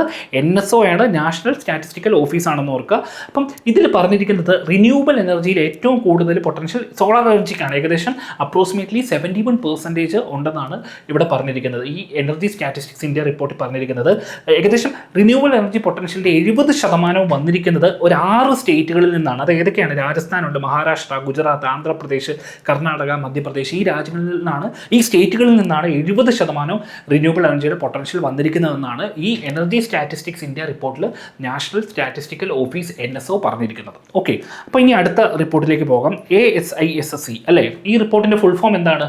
ഇത് 2026 പുറത്തിറങ്ങിയതാണ്. ഇത് NSO ഇറക്കിയതാണ്, നാഷണൽ സ്റ്റാറ്റിസ്റ്റിക്സ് ഓഫീസ് ഇറക്കിയതാണ്. Ministry of statistics and programme ഇംപ്ലിമെൻറ്റേഷൻ്റെ അണ്ടറിലാണല്ലോ ഇവർ. അപ്പോൾ ഇത് annual survey of incorporated services sector enterprises എന്നാണ് അതിൻ്റെ പൂർണ്ണ രൂപം. അപ്പോൾ ഇത് സർവീസസ് എക്കോണമി, ഇന്ത്യയുടെ സർവീസസ് എക്കോണമിയായിട്ട് ബന്ധപ്പെട്ട റിപ്പോർട്ടാണ്. ഇതിൽ നിന്ന് നിങ്ങൾ ഓർക്കേണ്ടത്, ഇത് ആരെ ഇറക്കിയതെന്ന് ഓർക്കുക. NSO ആണ്, നാഷണൽ സ്റ്റാറ്റിസ്റ്റിക്സ് ഓഫീസാണ്, under ministry of statistics and programme implementation ഇറക്കിയ റിപ്പോർട്ടാണ് ഇതെന്ന് ഓർക്കുക. ഓക്കെ, ഇനി അടുത്തത് പറയുന്നത്, അപ്പോൾ ഇതിൻ്റെ അകത്ത് നോക്കിയ റെഫറൻസ് ഇയർ എന്ന് പറഞ്ഞാൽ 2024-25 ആയിരുന്നു ഇതിൻ്റെ അകത്ത് റെഫറൻസ് ഇയർ എന്ന് പറയുന്നത്. ഓക്കെ, ഇനി അടുത്തത് പറയുന്നത് റിന്യൂവബിൾ കപ്പാസിറ്റി സ്റ്റാറ്റിസ്റ്റിക്സ് അല്ലേ. ഓക്കെ, അതിനെപ്പറ്റിയാണ് പറയുന്നത്. ഇത് ഇറക്കിയത് 2026 IRENA ആണ്, ഇന്റർനാഷണൽ റിന്യൂവബിൾ എനർജി ഏജൻസിയാണ് ഇത് ഇറക്കിയത്. അപ്പോൾ ഇന്ത്യയുടെ റിന്യൂവബിൾ എനർജി കപ്പാസിറ്റി എന്ന് പറഞ്ഞാൽ 3rd ആണ് വേൾഡിൽ എന്നാണ് പറയുന്നത്. ഇത് തന്നെ മോർഗൻ സ്റ്റാൻലി റിപ്പോർട്ട് ഇനി പറയുന്നുണ്ട്, അതിലും ഇന്ത്യയുടെ റിന്യൂവബിൾ എനർജി കപ്പാസിറ്റി എന്ന് പറഞ്ഞാൽ 3rd എന്നാണ് പറഞ്ഞിരിക്കുന്നത്. അത് മിക്ക ഇന്റർനാഷണൽ റിപ്പോർട്ടുകളിലും ഇന്ത്യയുടെ റിന്യൂവബിൾ എനർജി കപ്പാസിറ്റി എന്ന് പറയുന്നത് 3rd ആണ് വേൾഡിൽ പറയുന്നത്. അപ്പോൾ ഇത് ഓർത്തോണം, റിലീസ് ചെയ്തിരിക്കുന്നത് റിന്യൂവബിൾ കപ്പാസിറ്റി സ്റ്റാറ്റിസ്റ്റിക്സ് 2026 റിലീസ് ചെയ്തിരിക്കുന്നത് IRENA ആണ്, ഇന്റർനാഷണൽ റിന്യൂവബിൾ എനർജി ഏജൻസിയാണ്. ഇന്ത്യയുടെ പൊസിഷൻ 3rd ആണെന്ന് ഓർക്കുക റിന്യൂവബിൾ എനർജി കപ്പാസിറ്റിയിൽ. ഓക്കെ, പിന്നെ അടുത്തത് മീൻസ് സോളാർ എനർജിയാണ് ക്രൂഷ്യൽ. അത് നമ്മൾ ഓൾറെഡി മറ്റേ റിപ്പോർട്ടിലും പറഞ്ഞായിരുന്നു അല്ലേ, സോളാർ എനർജിയാണ് ഇന്ത്യയുടെ റിന്യൂവബിൾ എക്സ്പാൻഷനിലെ പ്രധാന കാരണം എന്ന് പറയുന്നുണ്ട്. ഓക്കെ, അടുത്തത് ട്രൂ കോളർ റിപ്പോർട്ടാണ്. ട്രൂ കോളർ അല്ലേ, ട്രൂ കോളർ നമ്മുടെ ഫോണിലൊക്കെ ഉണ്ടല്ലേ. ഈ ട്രൂ കോളറിലെ റിപ്പോർട്ട് പ്രകാരം മീൻസ് സ്പാം, അതായത് ഇന്ത്യ ലോകത്തിലെ മോസ്റ്റ് സ്പാം കോൾസിൽ 5ാമത്തെ കൺട്രി ആണെന്നാണ് പറഞ്ഞത്. India ranked 5th most affected nation spam കോൾസിൽ. 1ാമത് വന്നിരിക്കുന്നത് ഇന്തോനേഷ്യ ആണെന്ന് ഓർക്കുക. ട്രൂ കോളർ റിപ്പോർട്ടിൽ 1ാമത് വന്ന കൺട്രി എന്ന് പറഞ്ഞാൽ ഇന്തോനേഷ്യയാണ്. ഇന്ത്യയുടെ പൊസിഷൻ എന്ന് പറഞ്ഞാൽ 5th ആണെന്ന് ഓർക്കുക. ഓക്കെ, ഇതാണ് ട്രൂ കോളർ റിപ്പോർട്ടുമായിട്ട് ബന്ധപ്പെട്ട് പറയാനുള്ളത്. ഇനി മോർഗൻ സ്റ്റാൻലി റിപ്പോർട്ട്, ഇതാണ് ഞാൻ റിന്യൂവബിൾ എനർജി ആയിട്ട് ബന്ധപ്പെട്ടൊരു റിപ്പോർട്ട്. വേറൊരു റിപ്പോർട്ടിൽ ഇന്ത്യ 3rd പൊസിഷനിലാണെന്ന് പറഞ്ഞത്. അപ്പം ഇതിൻ്റെ മോർഗൻ സ്റ്റാൻലിയുടെ റിപ്പോർട്ട് പ്രകാരം ഇൻസ്റ്റാൾഡ് റിന്യൂവബിൾ എനർജി കപ്പാസിറ്റിയിൽ ഇന്ത്യ 3rd പൊസിഷൻ എന്നാണ് ഈ റിപ്പോർട്ടിലും പറഞ്ഞിരിക്കുന്നത്. ഓക്കെ, ഇനി അടുത്തത് പറയുന്നത് പഞ്ചായത്ത് അഡ്വാൻസ്മെൻറ്റ് റിപ്പോർട്ടിനെ പറ്റിയാണ്, മീൻസ് പഞ്ചായത്ത് അഡ്വാൻസ്മെൻറ്റ് ഇൻഡെക്സിനെ പറ്റിയാണ്. അത് മിനിസ്ട്രി ഓഫ് പഞ്ചായത്ത് രാജ് പുറത്തിറക്കിയതാണെന്ന് ഓർക്കുക. മിനിസ്ട്രി ഓഫ് പഞ്ചായത്ത് രാജ് പുറത്തിറക്കുന്ന റിപ്പോർട്ടാണ് പഞ്ചായത്ത് അഡ്വാൻസ്മെൻറ്റ് ഇൻഡെക്സ് എന്ന് ഓർക്കുക. അത് പഞ്ചായത്തിലെ പെർഫോമൻസ് ഒക്കെയാണ് അവിടെ നോക്കുന്നത്. അപ്പോൾ ഇത് ഇറക്കിയത് മിനിസ്ട്രി ഓഫ് പഞ്ചായത്ത് രാജ് ആണെന്ന് ഓർക്കുക. Okay, then world press freedom index, ഇത് റിപ്പീറ്റ് ആയിട്ട് ചോദിക്കുന്നതാണ്, ഇമ്പോർട്ടൻ്റ് ആണ്. വേൾഡ് പ്രസ് ഫ്രീഡം ഇൻഡെക്സ് എന്ന് പറഞ്ഞാൽ ഓക്കെ, ഈ റിപ്പോർട്ട് റിപ്പോർട്ടേഴ്സ് വിത്തൗട്ട് ബോർഡേഴ്സ്, അതായത് ഫ്രഞ്ച് ഇതിൽ പറയുന്ന റിപ്പോർട്ടേഴ്സ് ആൻഡ് ഫ്രഞ്ചേഴ്സ് എന്ന് പറയും, അവർ RSF ഇറക്കുന്ന ഒരു റിപ്പോർട്ടാണിത്. അപ്പോൾ ഇത് ആനുവലി ഇറക്കുന്നതാണ്, എല്ലാ വർഷവും ഇറക്കുന്നതാണ്. 2002 തുടങ്ങിയതാണ്, സ്റ്റാർട്ട് ചെയ്തതാണ്. അപ്പം 2026 world press freedom index 2026 data പ്രകാരം 1ാമത് വന്നിരിക്കുന്നത് നോർവേ ആണ്. ഫസ്റ്റ് വന്നിരിക്കുന്ന കൺട്രി നോർവേ ആണ്. ഇന്ത്യയുടെ പൊസിഷൻ 157 ആണെന്ന് ഓർക്കുക. ഇന്ത്യയുടെ പൊസിഷൻ 157 ആണ്. ഏറ്റവും അവസാനത്തെ പൊസിഷനിൽ 180ാമത്തെ പൊസിഷനിൽ എറിട്രിയ ആണെന്ന് ഓർക്കുക. ഏറ്റവും അവസാനത്തെ 180ാമത്തെ പൊസിഷനിൽ എറിട്രിയ ആണെന്ന് ഓർക്കുക. ഓക്കെ, ഇതാണ് ആ റിപ്പോർട്ടിനെ പറ്റി, റിപ്പോർട്ടേഴ്സ് ആൻഡ് ഫ്രഞ്ചേഴ്സിനെ പറ്റി നമുക്ക് പറയാനുള്ളത്. ഇനി അടുത്തത് പറയുന്നത് AI വൈബ്രൻസി ഇൻഡെക്സിനെ പറ്റിയാണ്. AI വൈബ്രൻസി ഇൻഡെക്സ്, അതായത് ആർട്ടിഫിഷ്യൽ ഇൻ്റലിജൻസ് വൈബ്രൻസി ഇൻഡെക്സ് എന്ന് പറയും. അപ്പം ഈ റിപ്പോർട്ട് ഇത് സ്റ്റാൻഫോർഡ് യൂണിവേഴ്സിറ്റി പുറത്തിറക്കുന്ന റിപ്പോർട്ടാണ്. ഈ ആർട്ടിഫിഷ്യൽ ഇൻ്റലിജൻസ് വൈബ്രൻസി ഇൻഡെക്സ് എന്ന് പറഞ്ഞാൽ AI വൈബ്രൻസി ഇൻഡെക്സ് സ്റ്റാൻഫോർഡ് യൂണിവേഴ്സിറ്റിയാണ് പുറത്തിറക്കുന്നത്. അപ്പോൾ ഈ റിപ്പോർട്ട് പ്രകാരം 2025 അതിനുശേഷം റിപ്പോർട്ട് ഇറങ്ങിയിട്ടില്ല. അപ്പം USA ആണ് ഇതിൽ 1ാമത് വന്നിരിക്കുന്നത് ആർട്ടിഫിഷ്യൽ ഇൻ്റലിജൻസിൽ. ഇതിൽ ഇന്ത്യയുടെ പൊസിഷനാണ് ഓർക്കേണ്ടത്. ഇന്ത്യയുടെ പൊസിഷൻ 3ാമതാണെന്ന് ഓർക്കുക. ഇന്ത്യയുടെ പൊസിഷൻ 3rd ആണെന്ന് ഓർക്കുക. 3ാമതാണ് ഇന്ത്യയുടെ പൊസിഷൻ. അപ്പോൾ artificial intelligence vibrancy index Stanford university പുറത്തിറക്കുന്നതാണ്. ഫസ്റ്റ് USA ആണ്. ഇന്ത്യയുടെ പൊസിഷൻ 3rd ആണെന്ന് ഓർക്കുക. ഓക്കെ, ദെൻ അടുത്തത് അപ്പം അതിനെപ്പറ്റി പറഞ്ഞു. അതിൻ്റെ ചാർട്ടാണ് USA, ചൈന, ഇന്ത്യ. ഇതാണ് ആ position. Artificial intelligence vibrancy index 2025 ആ പൊസിഷൻ എന്ന് പറഞ്ഞാൽ ഇങ്ങനെയാണെന്ന് ഓർക്കുക. ഓക്കെ, ഇനി ക്ലൈമറ്റ് ചേഞ്ച് പെർഫോമൻസ് ഇൻഡെക്സിനെ പറ്റിയാണ് പറയുന്നത്. ക്ലൈമറ്റ് ചേഞ്ച് പെർഫോമൻസ് ഇൻഡെക്സിനെ പറ്റിയാണ്. ഈ ക്ലൈമറ്റ് ചേഞ്ച് പെർഫോമൻസ് ഇൻഡെക്സ് ആരൊക്കെയാണ് പബ്ലിഷ് ചെയ്തിരിക്കുന്നത്? German watch, new climate institute, climate action network, ഇവരൊക്കെ ചേർന്നാണ്, പ്രധാനമായിട്ട് ജർമ്മൻ വാച്ചിനെയാണ് നമ്മൾ പറയുന്നത്. ഇവരൊക്കെ ചേർന്നാണ് ക്ലൈമറ്റ് ചേഞ്ച് പെർഫോമൻസ് ഇൻഡെക്സ് ഇറക്കുന്നത്. അപ്പോൾ ഇതിൽ 2005 ഇത് പബ്ലിക്കേഷൻ തുടങ്ങിയതാണ്, ക്ലൈമറ്റ് ചേഞ്ച് പെർഫോമൻസ് ഇൻഡെക്സ്. അപ്പോൾ latest 2026 climate change performance index 2026 ഇറങ്ങി. അതിൽ ആദ്യ റാങ്കുകളിൽ കണ്ടോ, no country ranked first on the climate, അതായത് ടോപ്പ് 3 സ്പോർട്സ് വേക്കൻ്റ് ആയിട്ട് ഇട്ടേക്കുവാണ്. ഇതിൽ ടോപ്പ് 3 ഇതില്ല. 4ാമത്തെ പൊസിഷനിൽ ഡെൻമാർക്കാണ് വന്നിരിക്കുന്നത്. അപ്പോൾ ടോപ്പ് 3 പൊസിഷൻ വേക്കൻ്റ് ആണ്. ആരും അത് അച്ചീവ് ചെയ്യാത്തതുകൊണ്ട്, അതായത് എന്താണ് പാരീസ് എഗ്രിമെൻറ്റ് ഗോൾസ് ഒന്നും അച്ചീവ് ചെയ്യാത്തതുകൊണ്ട് 1, 2, 3 പൊസിഷൻ ഒഴിച്ചിട്ടിരിക്കുകയാണ്. 4th പൊസിഷനിൽ വന്നിരിക്കുന്നത് ഡെൻമാർക്കാണെന്ന് ഓർക്കുക. ഓക്കെ, അപ്പം ഡെൻമാർക്കിൻ്റെ പൊസിഷൻ 4th ആണെന്ന് ഓർക്കുക. ഓക്കെ, അതാണ് ടോപ്പ് പൊസിഷൻ എന്ന് പറയുന്നത്. അപ്പോൾ ക്ലൈമറ്റ് ചേഞ്ച് പെർഫോമൻസ് ഇൻഡെക്സിനെ പറ്റിയാണ് പറയുന്നത്. അപ്പം ഇന്ത്യയുടെ പ്ലേസ് എന്ന് പറഞ്ഞാൽ പ്രീവിയസ് റാങ്കിങ്ങിനേക്കാളും താഴ്ന്നുപോയി അല്ലേ. 13 റാങ്ക്, അതായത് 10ാമത്തെ റാങ്ക് ആയിരുന്നു കഴിഞ്ഞ വർഷമെങ്കിൽ ഇപ്പോൾ അത് 23rd ആയിട്ട് മാറി, 23ാമത്തെ റാങ്ക് ആയിട്ട് മാറി. 61.31 ആയിരുന്നു അതിൻ്റെ സ്കോർ എന്ന് പറഞ്ഞാൽ. അപ്പം ഇന്ത്യയുടെ പൊസിഷൻ 10ൽ നിന്ന് 23 ആയിട്ട് കുറഞ്ഞു എന്ന് ഓർക്കുക. 13 റാങ്കാണ് ഈ ക്ലൈമറ്റ് ചേഞ്ച് പെർഫോമൻസ് ഇൻഡെക്സിൽ ജർമ്മൻ വാച്ച് പുറത്തിറക്കുന്ന ഈ റിപ്പോർട്ടിൽ ഇന്ത്യയുടെ റാങ്ക് പിന്നോട്ട് പോയതായിട്ട് കാണുന്നത്. ഓക്കെ, അപ്പോൾ ഇതാണ്. അതുപോലെ 63 കൺട്രീസാണ് ഇത് ചോദിച്ചിട്ടുണ്ട്, എത്ര കൺട്രീസാണ് ക്ലൈമറ്റ് ചേഞ്ച് പെർഫോമൻസ് ഇൻഡെക്സിൽ ഇവാലുവേറ്റ് ചെയ്തതെന്ന് ചോദിച്ചിട്ടുണ്ട് മുമ്പ്. അപ്പോൾ 63 കൺട്രീസാണ് ഇവാലുവേറ്റ് ചെയ്ത്, പിന്നെ യൂറോപ്യൻ യൂണിയനും അതിൻ്റെ അകത്തുണ്ടെന്ന് ഓർക്കാം. ഓക്കെ, ഇതാണ് ക്ലൈമറ്റ് ചേഞ്ച് പെർഫോമൻസ് ഇൻഡെക്സിനെ പറ്റി പറയാനുള്ളത്. ഇനി പറയാനുള്ളത് ഗ്ലോബൽ ഇന്നവേഷൻ ഇൻഡെക്സിനെ പറ്റിയാണ്. ഗ്ലോബൽ ഇന്നവേഷൻ ഇൻഡെക്സ് ആണ്. അപ്പോൾ ഇത് വേൾഡ് ഇൻ്റലക്ച്വൽ പ്രോപ്പർട്ടി ഓർഗനൈസേഷൻ വിപ്പോ പുറത്തിറക്കുന്ന റിപ്പോർട്ടാണ്. ഗ്ലോബൽ ഇന്നവേഷൻ ഇൻഡെക്സ് എന്ന് പറഞ്ഞാൽ വിപ്പോ പുറത്തിറക്കുന്നതാണ്. ഓക്കെ, അപ്പം 2025 18ാമത്തെ എഡിഷൻ ആയിരുന്നു. 26 പുറത്തിറങ്ങിയിട്ടില്ല, 18ാമത്തെ എഡിഷൻ ആയിരുന്നു. Innovation at a crossroads എന്ന് പറഞ്ഞ് 2025 റിപ്പോർട്ട് ഉണ്ടായിരുന്നു. അപ്പോൾ അതിനെപ്പറ്റിയാണ് പറയുന്നത്. അതിൽ ഒന്നാമത് വന്നത് ഇന്നവേഷൻ ഇൻഡെക്സിൽ മീൻസ് ഒന്നാമത് വന്നത് സ്വിറ്റ്സർലൻഡ് ആണെന്ന് ഓർക്കുക. ഒന്നാമത് വന്നത് സ്വിറ്റ്സർലൻഡ് ആണ്. ഇന്ത്യയുടെ പൊസിഷൻ 38 ഓർക്കുക. അതൊരു നല്ല പൊസിഷനാണല്ലേ, ടോപ്പ് ഇതിൽ തന്നെ ടോപ്പ് 50 തന്നെയുണ്ട്. ഇന്ത്യയുടെ പൊസിഷൻ 38 ഓർക്കുക ഇന്നവേഷൻ ഇൻഡെക്സിൽ. ഓക്കെ, ഇതാണ് ഇന്നവേഷൻ ഇൻഡെക്സിനെ പറ്റി പറയാനുള്ളത്. ഓക്കെ, അതപ്പോൾ വേൾഡ് ഇൻ്റലക്ച്വൽ പ്രോപ്പർട്ടി ഓർഗനൈസേഷൻ വിപ്പോയാണ് ഇത് പുറത്തിറക്കിയതെന്നും ഓർക്കുക. ഓക്കെ, ഇനി പറയുന്നത് ഗ്ലോബൽ ഹങ്കർ ഇൻഡെക്സിനെ പറ്റിയാണ്. ഗ്ലോബൽ ഹങ്കർ ഇൻഡെക്സിനെ പറ്റിയാണ് പറയുന്നത്. അപ്പോൾ ഈ global hunger index concern world വൈഡും വെൽത്ത് ഹങ്കർ ലൈഫും കൂടിയാണ് ഇത് പുറത്തിറക്കുന്നത്. ഇത് ഒരു ഇമ്പോർട്ടൻറ്റ് റിപ്പോർട്ടാണ് ഹങ്കർ ഇൻഡെക്സ്. അപ്പോൾ ഇത് ആനുവലി ഇറങ്ങുന്ന റിപ്പോർട്ടാണ്. ആനുവലി ഇറങ്ങുന്നതെന്ന് ഓർക്കുക. അപ്പോൾ 2025 26 വന്നിട്ടില്ല. 25 റിപ്പോർട്ടിൽ 25 കൺട്രീസ് വിത്ത് 2025 DHI സ്കോർസ് <5. അതുകൊണ്ട് തന്നെ കളക്റ്റീവ്ലി റാങ്ക്ഡ് 1 to 25. നമ്മൾ മറ്റേ റിപ്പോർട്ടിനെ പറ്റി പറയാം, ക്ലൈമറ്റ് ചേഞ്ച് പെർഫോമൻസ് ഇൻഡെക്സിനെ പറഞ്ഞല്ലോ. അതുപോലെ തന്നെ 1 തൊട്ട് 25 വരെ എല്ലാ കൺട്രീസിനും ഫസ്റ്റ് ആയിട്ടുള്ള രീതിയിലാണ് കളക്റ്റീവ്ലി റാങ്ക് ചെയ്ത് വെച്ചേക്കുവാണ്. ഓക്കെ, അപ്പം സ്കോർസ് മിനിമൽ ആയതുകൊണ്ട് അങ്ങനെ ചെയ്തിരിക്കുന്നതെന്നാണ് പറഞ്ഞത്. ഇന്ത്യയുടെ പൊസിഷൻ നിങ്ങൾ ഓർക്കുക. അപ്പം ഗ്ലോബൽ ഹങ്കർ ഇൻഡെക്സിൽ ഇന്ത്യയുടെ പൊസിഷൻ വെരി ഇമ്പോർട്ടൻ്റ് ആണ്, 102 ആണെന്ന് ഓർക്കുക. ഗ്ലോബൽ ഹങ്കർ ഇൻഡെക്സിൽ ഇന്ത്യയുടെ പൊസിഷൻ 102 ആണെന്ന് ഓർക്കുക. ഓക്കെ, അത് പറഞ്ഞു. ഇതാണ് കണ്ടോ 1 to 25 എല്ലാവരും ആ കൺട്രീസ് ഏകദേശം അവരുടെ ഈക്വൽ ആയതുകൊണ്ട് അവർ ആ പൊസിഷനിലാണ് ഇട്ടേക്കുന്നത്. അത് ഓർത്തോണം, ഗ്ലോബൽ ഹങ്കർ ഇൻഡെക്സ്. ഓക്കെ, ഇന്ത്യയുടെ പൊസിഷൻ 102, അതാണ് ഏറ്റവും ഓർക്കേണ്ടത്. 102ാമത്തെ പൊസിഷനിലാണ് ഇന്ത്യ എന്ന് ഓർക്കുക. ഓക്കെ, ഏറ്റവും അവസാനം കണ്ടോ ബുറുണ്ടി യമനൊക്കെയാണ്. ഓക്കെ, സൊമാലിയാണ് ഏറ്റവും അവസാനം, സൊമാലിയാണ്. മറ്റവർ ഡേറ്റ കൊടുക്കാത്തതുകൊണ്ടാണ് അങ്ങനെ വന്നിരിക്കുന്നത്. ഓക്കെ, അടുത്തത് ഗ്ലോബൽ പീസ് ഇൻഡെക്സ്. ഇന്നും ഒരു ഇമ്പോർട്ടൻറ്റ് റിപ്പോർട്ടാണ് പീസ് ഇൻഡെക്സ് എന്ന് പറഞ്ഞാൽ. അപ്പോൾ ഇത് institute for economics and peace ഇവർ തന്നെ ഇറക്കുന്നത്. ഇവർ തന്നെയല്ലേ ടെററിസം ഇൻഡെക്സ് ഇറക്കുന്നത്. അപ്പം institute for economics and peace ഇത് സിഡ്നി ഓസ്ട്രേലിയ ബേസ് ചെയ്ത ഓർഗനൈസേഷനാണ്. Institute for economics and peace അവർ ഇറക്കുന്നതാണ് ഗ്ലോബൽ പീസ് ഇൻഡെക്സ്. 2026 പുറത്തിറങ്ങിയത്. അതിൽ ഒന്നാമത് വന്നത് ഐസ്ലൻഡ് ആണെന്ന് ഓർക്കുക ഗ്ലോബൽ പീസ് ഇൻഡെക്സിൽ. ഇതൊരു കാര്യം ഓർക്കണം, ഈ റിപ്പോർട്ട് ഇപ്പോൾ ഇറങ്ങിയത് ജൂൺ മാസമാണ്. അപ്പോൾ ചിലപ്പോൾ 2025 ചോദിക്കാൻ ചാൻസ് ഉണ്ട്. എങ്കിലും ഒരു കാര്യം ഓർക്കുക, 19 വർഷമായിട്ട് തുടർച്ചയായി 19 വർഷമായിട്ട് ഐസ്ലൻഡ് തന്നെയാണ് ഗ്ലോബൽ പീസ് ഇൻഡെക്സിൽ ഒന്നാമതിരിക്കുന്നതെന്ന് ഓർക്കുക. ഇപ്പോൾ 2026 ഗ്ലോബൽ പീസ് ഇൻഡെക്സിൽ ഒന്നാമത് വന്ന ഐസ്ലൻഡാണ്. ഇന്ത്യയുടെ പൊസിഷൻ എന്ന് പറഞ്ഞാൽ 127 ആണെന്ന് ഓർക്കുക. ഇന്ത്യയുടെ പൊസിഷൻ 127 ആണ്. അതുപോലെ ഏറ്റവും അവസാനം 163ാമത്തെ പൊസിഷനിൽ വന്നത് റഷ്യയാണെന്ന് ഓർക്കുക. ഇത് ചിലപ്പം ചോദിക്കാൻ ചാൻസ് കുറവായിരിക്കും 2026 ചോദിക്കാൻ, കാരണം ഇത് ജൂൺ 15 എന്തോ ആണ് ഈ റിപ്പോർട്ട് വന്നത്. അതുകൊണ്ട് ചിലപ്പം 2025 ചോദിക്കാൻ ചാൻസ് ഉണ്ട്. അതുകൊണ്ട് 25 ഡേറ്റയും കൂടെ നമുക്ക് പറയാം. 26 ഐസ്ലൻഡാണ്. ഇന്ത്യയുടെ പൊസിഷൻ 127 ആണ്. മീൻസ് 163ാമത്തെ പൊസിഷനിൽ റഷ്യ ആയിരുന്നു. ഓക്കെ, അത് 2026 റിപ്പോർട്ട്. ഇനി 25 ജസ്റ്റ് ഒന്ന് പറയാം, കാരണം അത് ചോദിക്കാൻ ചിലപ്പോൾ ചാൻസ് ഉണ്ട്. അതുകൊണ്ടാണ്. അപ്പോൾ 25 സെയിം പൊസിഷൻ തന്നെയാണ്. ഐസ്ലൻഡ് സെയിം ആണ്, പക്ഷേ ഇന്ത്യയുടെ പൊസിഷനിൽ വ്യത്യാസമുണ്ട്. ഇന്ത്യക്ക് 115 ആയിരുന്നു പീസ് ഇൻഡെക്സ് എന്ന് ഓർക്കുക. അതേസമയത്ത് ഫസ്റ്റും ലാസ്റ്റിനും വ്യത്യാസമൊന്നുമില്ല 2026 25, പക്ഷേ ഇന്ത്യയുടെ പൊസിഷനിൽ വ്യത്യാസം ഉണ്ടെന്ന് ഓർക്കുക. ഓക്കെ, അത് പറഞ്ഞു. അപ്പോൾ ഇത് ഇറക്കുന്ന ആരാണ്? Institute for economics and piece ആണ് അല്ലേ. ഓക്കെ, അപ്പോൾ ഇതായിരുന്നു ആ റാങ്കിൻ്റെ ഒക്കെ. ഓക്കെ, ജസ്റ്റ് പറഞ്ഞു. ഓക്കെ, ഓക്കെ, ഇനി അടുത്തത് അപ്പോൾ നമ്മൾ ഏകദേശം റാങ്ക്സ് ആൻഡ് റിപ്പോർട്ട്സ് ഇമ്പോർട്ടൻസ് ചോദിച്ച് കണ്ടിട്ടുള്ള എല്ലാ റിപ്പോർട്ട്സും തന്നെ ഇവിടെ നമ്മൾ പറഞ്ഞിട്ടുണ്ട്. അപ്പോൾ ഇത് നിങ്ങൾ നന്നായിട്ട് റിവിഷൻ എടുക്കാൻ നോക്കുക, നല്ല രീതിയിൽ റിവിഷൻ എടുക്കുക, എന്തായാലും നിങ്ങൾക്ക് ഗുണം ചെയ്യും. മാക്സിമം നന്നായിട്ട് തന്നെ വീണ്ടും റിപ്പീറ്റ് ആയിട്ട് കാണാനൊക്കെ ശ്രമിക്കുക, എന്തായാലും നിങ്ങൾക്ക് ഗുണം ചെയ്യും. അപ്പോൾ നമ്മൾ റാങ്ക്സ് ആൻഡ് റിപ്പോർട്ട്സ് പറഞ്ഞു അല്ലേ. ഇനി അപ്പോൾ അടുത്ത ഹോട്ട് ടോപ്പിക്സ് ഏതെങ്കിലുമൊക്കെ നമുക്ക് പോകാം. ഇങ്ങനെ മാക്സിമം നമുക്ക് കുറച്ച് സ്പീഡിൽ പോകാനുള്ള കാര്യം മാക്സിമം കണ്ടന്റ് നിങ്ങൾക്ക് കിട്ടണം എന്നുള്ളതുകൊണ്ടാണ്. ഓക്കെ, അപ്പോൾ നമുക്ക് അടുത്ത ടോപ്പിക്കിലേക്ക് പോകാം. അടുത്തതെന്ന് പറഞ്ഞാൽ BBG Ramji Viksit Bharat guarantee for Rozgar and Ajeevika mission അല്ലേ.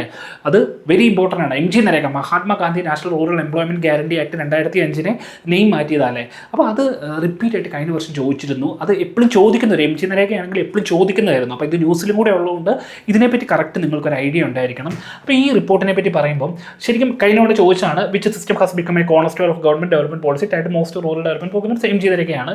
അതുപോലെ ഒരു ചോദ്യമായിരുന്നു BBG റാംജിയുടെ പേര് മാറിയത് ഏതിൻ്റെ ആയിരുന്നു എന്ന്. അത് Mahatma Gandhi national rural employment guarantee act 2005 ആയിരുന്നു അല്ലേ.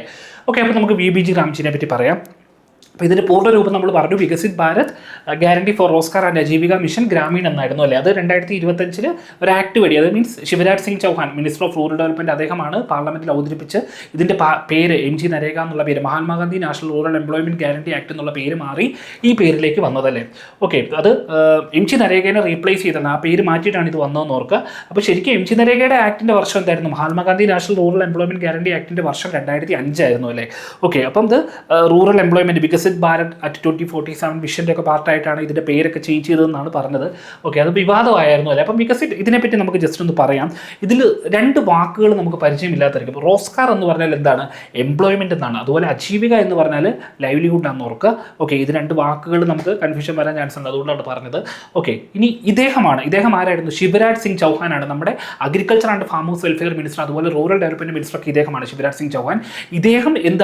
ഇദ്ദേഹമാണ് നമ്മുടെ റൂറൽ ഡെവലപ്മെൻറ്റ് മിനിസ്റ്റർ. റൂറൽ ഡെവലപ്മെൻറ്റിൻ്റെ അണ്ടറിലാണ് MG നരേഗ അല്ലെങ്കിൽ BBG റാംജി എന്ന് പറയുന്നത്.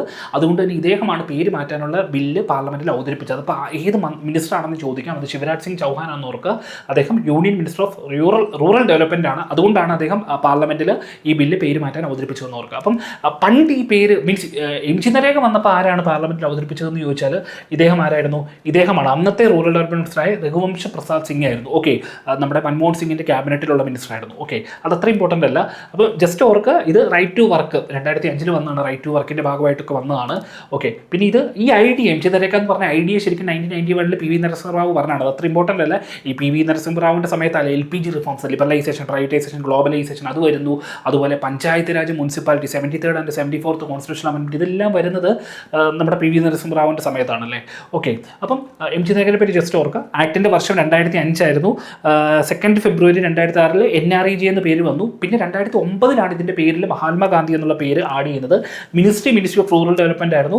സെൻട്രലി സ്പോൺസേർഡ് സ്കീമാണ്, സെൻട്രലും സ്റ്റേറ്റിനും ഇതിൻ്റെ അകത്ത് പങ്കുണ്ട്. ഓക്കെ, അത് ഓർക്കുക.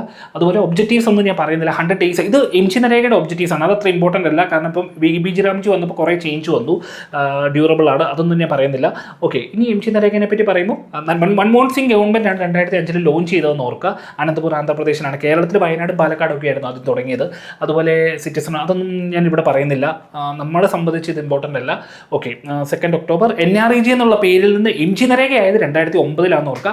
അതിൽ നിന്ന് BBG റാംജി ആയത് എന്താണെന്ന് ചോദിച്ചാൽ 2025 ഓക്കെ, അത് പറഞ്ഞു. പിന്നെ പ്രൊജക്ട് ലൈഫ് എന്ന് പറഞ്ഞൊരു പ്രോഗ്രാം ഉണ്ട്. അതെന്താണെന്ന് ചോദിച്ചാൽ ഇവർക്ക് സ്കില്ല് കൂട്ടാൻ വേണ്ടിയാണ്.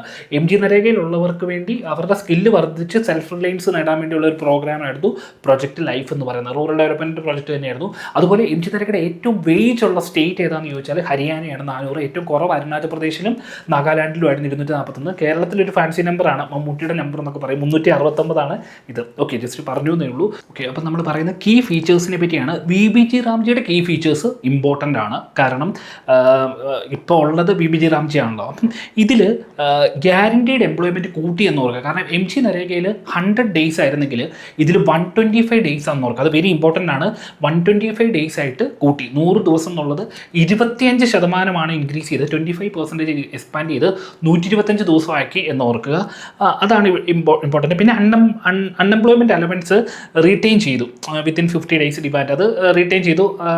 അത് അത്ര ഇമ്പോർട്ടൻ്റ് അല്ല എങ്കിൽ പോലും അടുത്ത് ഓർക്കുക.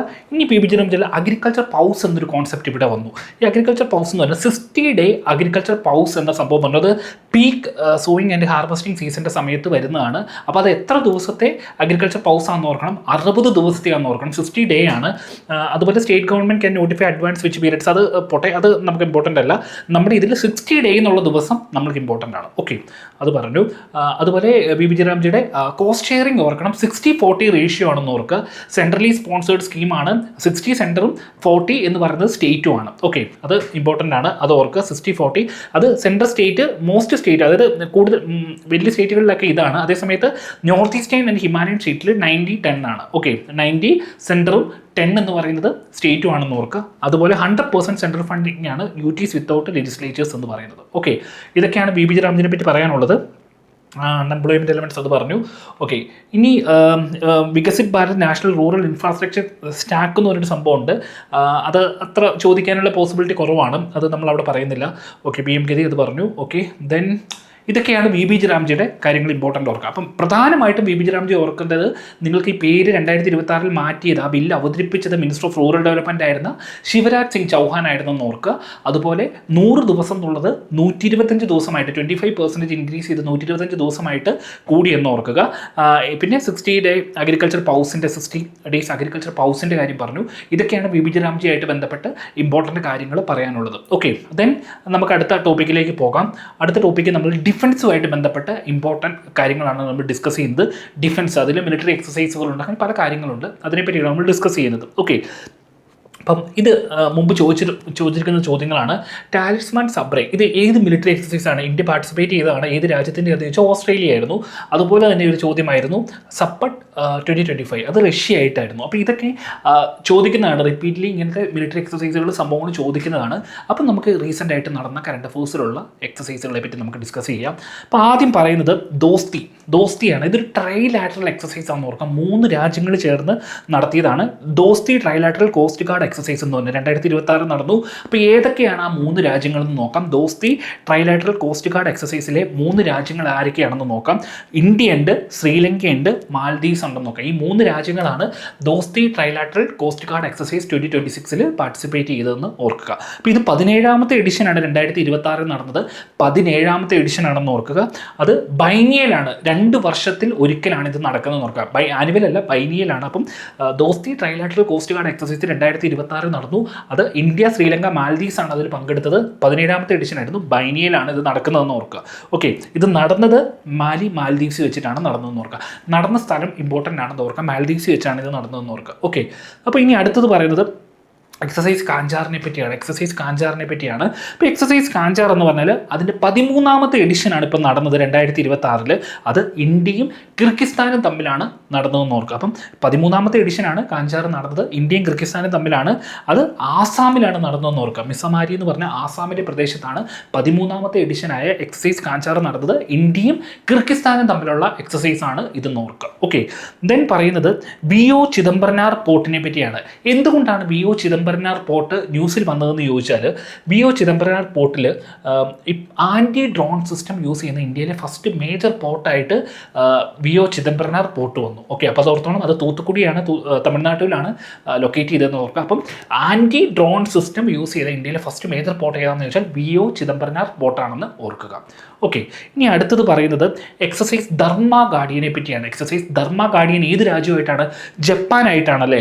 എക്സസൈസ് ധർമ്മ ഗാർഡിയൻ എന്ന് പറഞ്ഞാൽ അതിൻ്റെ 7ാമത്തെ എഡിഷനാണ് ഇപ്പോൾ നടന്നത്. 7ാമത്തെ എഡിഷനാണ്. ഇന്ത്യയും ജപ്പാനും തമ്മിലുള്ള എക്സസൈസ് ആണെന്ന് ഓർക്കുക. അപ്പം ഇത് ജോയിൻറ്റ് മിലിറ്ററി എക്സസൈസ് ആണ് ഇന്ത്യയും ആർമിയും ജപ്പാനും തമ്മിൽ. അപ്പോൾ ഇത് 7ാമത്തെ എഡിഷൻ നടന്നത് ഉത്തരാഖണ്ഡിലാണെന്ന് ഓർക്കുക. എവിടെയാണ് നടന്നത്? ഉത്തരാഖണ്ഡിലാണ് 7th എഡിഷൻ നടന്നതെന്ന് ഓർക്കുക. Okay, 7th edition of Dharma guardian നടന്നു, അത് ഉത്തരാഖണ്ഡിലാണ് നടന്നതെന്ന് ഓർക്കുക. ഓക്കെ, ദെൻ അടുത്തത് നമ്മൾ ധർമ്മഗാഡിയൻ്റെ ഇമേജാണ് കാണിച്ചിരിക്കുന്നത്. അപ്പോൾ ഇന്ത്യയും ജപ്പാനും തമ്മിലാണെന്ന് ഓർക്കുക. ഓക്കെ, ഇനി പറയുന്നത് സയാ 3G മിസൈൽ ഏത് രാജ്യത്തിൻ്റെയാണ് സയാ 3G മിസൈൽ എന്ന് പറഞ്ഞാൽ ന്യൂസിലുള്ളതായിരുന്നു. ഇത് ഇറാൻ്റെയാണെന്ന് ഓർക്കുക. ഇറാൻ സക്സസ്ഫുള്ളി ടെസ്റ്റ് ചെയ്തു സയാ 3G എയർ ഡിഫൻസ് മിസൈൽ. അതാണ് ന്യൂസ് വന്നത്. അപ്പോൾ ഈ ജസ്റ്റ് ഇറാൻ്റെ ആണെന്ന് ഓർത്തേച്ചാൽ മതി. ഇറാൻ്റെയാണ് ഇതെന്ന് ഓർക്കുക. സയാ 3G മിസൈൽ ഇറാനാണ്. ഇതിപ്പോൾ പെട്ടെന്ന് കാണുമ്പോൾ ഇറാനാണോ പാകിസ്ഥാനാണോ അങ്ങനെ ഒരു ആ പേര് കേൾക്കുമ്പോൾ നമുക്ക് കൺഫ്യൂഷൻ വരും. ഇതിപ്പോൾ ഇറാൻ്റെ ആണെന്ന് ഓർക്കുക. സയാ 3G എയർ ഡിഫൻസ് മിസൈൽ എന്ന് പറയുന്നത്. ഓക്കെ, ദെൻ അടുത്തത് പറയുന്നത് സോൾജർ തോണിനെ പറ്റിയാണ് പറയുന്നത്. ഇത് ഏത് ബാങ്ക് നടത്തിയതെന്ന് വെച്ചാൽ PNB നടത്തിയ ഒരു സംഭവമാണ്. Punjab national bank soldier thorn 2026 Indian ആർമിയുടെ ഹോണറായിട്ട് നടത്തിയായിരുന്നു. അപ്പോൾ സോൾജർ തോൺ നടത്തിയ ബാങ്ക് ഏതാണെന്ന് ചോദിച്ചാൽ PNB ആണെന്ന് ഓർക്കുക. പഞ്ചാബ് നാഷണൽ ബാങ്ക് ആണെന്ന് ഓർക്കുക. Indian means in honour of Indian army നടത്തിയതാണ്. ഇന്ത്യയിൽ എത്ര നാഷണലൈസ്ഡ് ബാങ്ക്സ് ഉണ്ട്? ഇന്ത്യയിൽ 12 നാഷണലൈസ്ഡ് ബാങ്ക്സ് ആണ് ഉള്ളതെന്ന് ഓർക്കുക. ഓക്കെ, അപ്പം PNB നടത്തിയതാണ് സോൾജർ തോൺ എന്ന് ഓർക്കുക. ഓക്കെ, ദെൻ അടുത്തത് ലാമിത്യ എന്നത് ഒരു മിലിറ്ററി എക്സസൈസ് ആണ്. ഇന്ത്യയും ഏത് രാജ്യവും തമ്മിലാണ് ലാമിത്യ എന്ന് പറയുന്ന മിലിറ്ററി എക്സസൈസ് നടത്തുന്നത്? സെയ്ഷൽസ് ആണല്ലേ. സെയ്ഷൽസ് ആണ്. ഇന്ത്യയും സെയ്ഷൽസും തമ്മിലാണ് ലാമിത്യ എന്ന് പറഞ്ഞ മിലിറ്ററി എക്സസൈസ് നടക്കുന്നതെന്ന് ഓർക്കുക. ജോയിൻറ്റ് മിലിറ്ററി എക്സസൈസ് ആണ്. അത് ഇന്ത്യയും സെയ്ഷൽസും ആണെന്ന് ഓർക്കുക. അത് ബൈനിയൽ ആണെന്ന് ഓർക്കുക. അതായത് 2 വർഷത്തിൽ ഒരിക്കലാണ് ഇത് നടക്കുന്നത്. ഇന്ത്യയും സെയ്ഷൽസും തമ്മിൽ 2 വർഷത്തിൽ നടക്കുന്നതാണ് ലാമിത്യ ജോയിൻറ്റ് മിലിറ്ററി എക്സസൈസ് എന്ന് ഓർക്കുക. അതുപോലെ ഇത് 2001 എസ്റ്റാബ്ലിഷ് ചെയ്തതാണ്. 2001 എസ്റ്റാബ്ലിഷ് ചെയ്തതാണ് ലാമിത്യ ജോയിൻറ്റ് മിലിറ്ററി എക്സസൈസ് എന്ന് ഓർക്കുക. അത് 2026 11ാമത്തെ എഡിഷനാണ് ഇത് നടന്നതെന്ന് ഓർക്കുക. 2026 11ാമത്തെ എഡിഷനാണ് സെയ്ഷൽസിൽ വെച്ചിട്ടാണ് നടന്നതെന്ന് ഓർക്കുക. സെയ്ഷൽസ്. അപ്പം ഈ ലാമിത്യ ഫ്രണ്ട്ഷിപ്പ് എന്നൊക്കെയാണ് അതിൻ്റെ മീനിങ് എന്ന് പറഞ്ഞാൽ. അപ്പോൾ അത് ജോയിൻറ്റ് മിലിറ്ററി എക്സസൈസ് ആണ്. ഇന്ത്യയും സെയ്ഷൽസുമാണ്. ബൈനിയലാണ് നടക്കുന്നത്. ഈ സെയ്ഷൽസ് എന്ന് പറഞ്ഞാൽ ആഫ്രിക്കയിലെ ഏറ്റവും ചെറിയ രാജ്യമാണ്. അതുപോലെ ഏറ്റവും പോപ്പുലേഷൻ കുറഞ്ഞ രാജ്യമാണ് സെയ്ഷൽസ് എന്ന് പറഞ്ഞാൽ. അപ്പം സെയ്ഷൽസ് ഇന്ത്യ തമ്മിലുള്ള ജോയിൻറ്റ് മിലിറ്ററി എക്സസൈസ് ആണ് ലാമിത്യ. 2026 11ാമത്തെ എഡിഷൻ നടന്നത് സെയ്ഷൽസിലാണ് ഓർക്കുക. ഓക്കെ, ദെൻ അടുത്തത് പറയുന്നത് എക്സസൈസ് കക്കഡുവിനെ പറ്റിയാണ്. എക്സസൈസ് കക്കാഡുവിനെ പറ്റിയാണ് പറയുന്നത്. ഇപ്പോൾ എക്സസൈസ് കക്കാഡു എന്ന് പറഞ്ഞാൽ ഏത് രാജ്യം ഹോസ്റ്റ് ചെയ്യുന്നതാണ്? ഇത് ബൈനിയൽ 2 വർഷത്തിൽ ഒരിക്കൽ നടക്കുന്ന റോയൽ ഓസ്ട്രേലിയൻ നേവി ഓസ്ട്രേലിയ നടത്തുന്നതാണെന്ന് ഓർക്കുക. എക്സസൈസ് കക്കാഡു എന്ന് പറഞ്ഞാൽ ഓസ്ട്രേലിയ നടത്തുന്നതാണ് എക്സസൈസ് കക്കാഡു എന്ന് പറയുന്നത്. ഓക്കെ, അപ്പം ഇന്ത്യൻ നേവിയുടെ ഫ്രണ്ട് ലൈൻ വാർഷിപ്പായ INS നീലഗിരിയൊക്കെ ഇതിൽ പങ്കെടുത്തായിരുന്നു. അതാണ് ന്യൂസ് വന്നത്. അപ്പോൾ ഓസ്ട്രേലിയ നടത്തുന്നതാണ് എക്സസൈസ് കക്കാഡു എന്ന് ഓർക്കുക. ഓക്കെ, ദെൻ ബ്രഹ്മോസിന് ആ പേര് വന്ന എങ്ങനെയാണ്? ഇന്ത്യയിലെ ബ്രഹ്മപുത്ര റിവറിൻ്റെയും റഷ്യയിലെ മോസ്കോവ റിവറിൽ നിന്നുമാണല്ലേ ആ പേര് വന്നിരിക്കുന്നത്. അപ്പോൾ ബ്രഹ്മോസിനെ പറ്റിയാണ് പറയുന്നത്. ബ്രഹ്മോസ് ന്യൂസ് വരാൻ കാര്യം ഇന്തോനേഷ്യ ബിക്കം സെക്കൻഡ് ബ്രഹ്മോസ് ബയറായി. ആദ്യം ഇന്ത്യയിൽ നിന്ന് ബ്രഹ്മോസ് മേടിച്ച രാജ്യം ഫിലിപ്പീൻസ് ആയിരുന്നു. അതിനുശേഷം ഇന്തോനേഷ്യ 2ാമത്തെ കൺട്രിയായി മാറി എന്ന് ഓർക്കുക. ഓക്കെ, അതാണ് ഇപ്പോൾ ന്യൂസ് വരാൻ കാര്യം. ഇപ്പം ബ്രഹ്മോസിനെ പറ്റി ജസ്റ്റ് ഓർക്കുക. ഇതൊരു surface to surface supersonic cruise മിസൈലാണ്. ഇതൊരു ക്രൂസ് മിസൈലാണ്. സർഫസ് ടു സർഫസ് എന്ന് ഓർക്കുക. Surface to surface supersonic cruise മിസൈലാണ് ബ്രഹ്മോസ് എന്ന് ഓർക്കുക. അത് DRDOയും NPOMും കൂടിയാണ് ഇത് ഡെവലപ്പ് ചെയ്തേക്കുന്നത്. DRDOയും NPOMും കൂടിയാണ് ഇത് ഡെവലപ്പ് ചെയ്തേക്കുന്നത് ഓർക്കുക. DRDO and NPOM. ഓക്കെ, അത് ബ്രഹ്മപുത്ര ഇന്ത്യയുടെ ബ്രഹ്മപുത്ര റിവറിൽ നിന്ന് മോസ്കോവ റഷ്യയിലെ റിവറിൽ നിന്നാണ് പേര് വന്നേക്കുന്നത്. ഇന്ത്യയുടെ DRDOയും റഷ്യയുടെ NPOMും കൂടിയാണ് ഇത് ഡെവലപ്പ് ചെയ്തതെന്ന് ഓർക്കുക. അതുപോലെ ഇത് ഫയർ ആൻഡ് ഫോർഗറ്റ് പ്രിൻസിപ്പിൾ ആണ്. അതിലാണ് വർക്ക് ചെയ്യുന്നത്. അപ്പോൾ ഇത് ലോഞ്ച് ചെയ്യാം. സബ്മറൈനിൽ നിന്നും ഷിപ്പിൽ നിന്നും എയർക്രാഫ്റ്റിൽ നിന്നും ലാൻഡിൽ നിന്ന് എവിടെ നിന്ന് വേണം ഇത് നമുക്ക് ലോഞ്ച് ചെയ്യാൻ പറ്റും. അതുപോലെ ഇത് Mach 3, അതായത് 3 times the speed of sound ഇതിൻ്റെ സ്പീഡ് ഉണ്ടെന്ന് ഓർക്കുക. അതുപോലെ ഒറിജിനലി 290 കിലോമീറ്റേഴ്സ് ആയിരുന്നു. ഇപ്പോൾ എക്സീഡ് ചെയ്യുന്നുണ്ടെന്നൊക്കെ പറയുന്നുണ്ട് അതിൻ്റെ റേഞ്ച് എന്ന് പറഞ്ഞാൽ.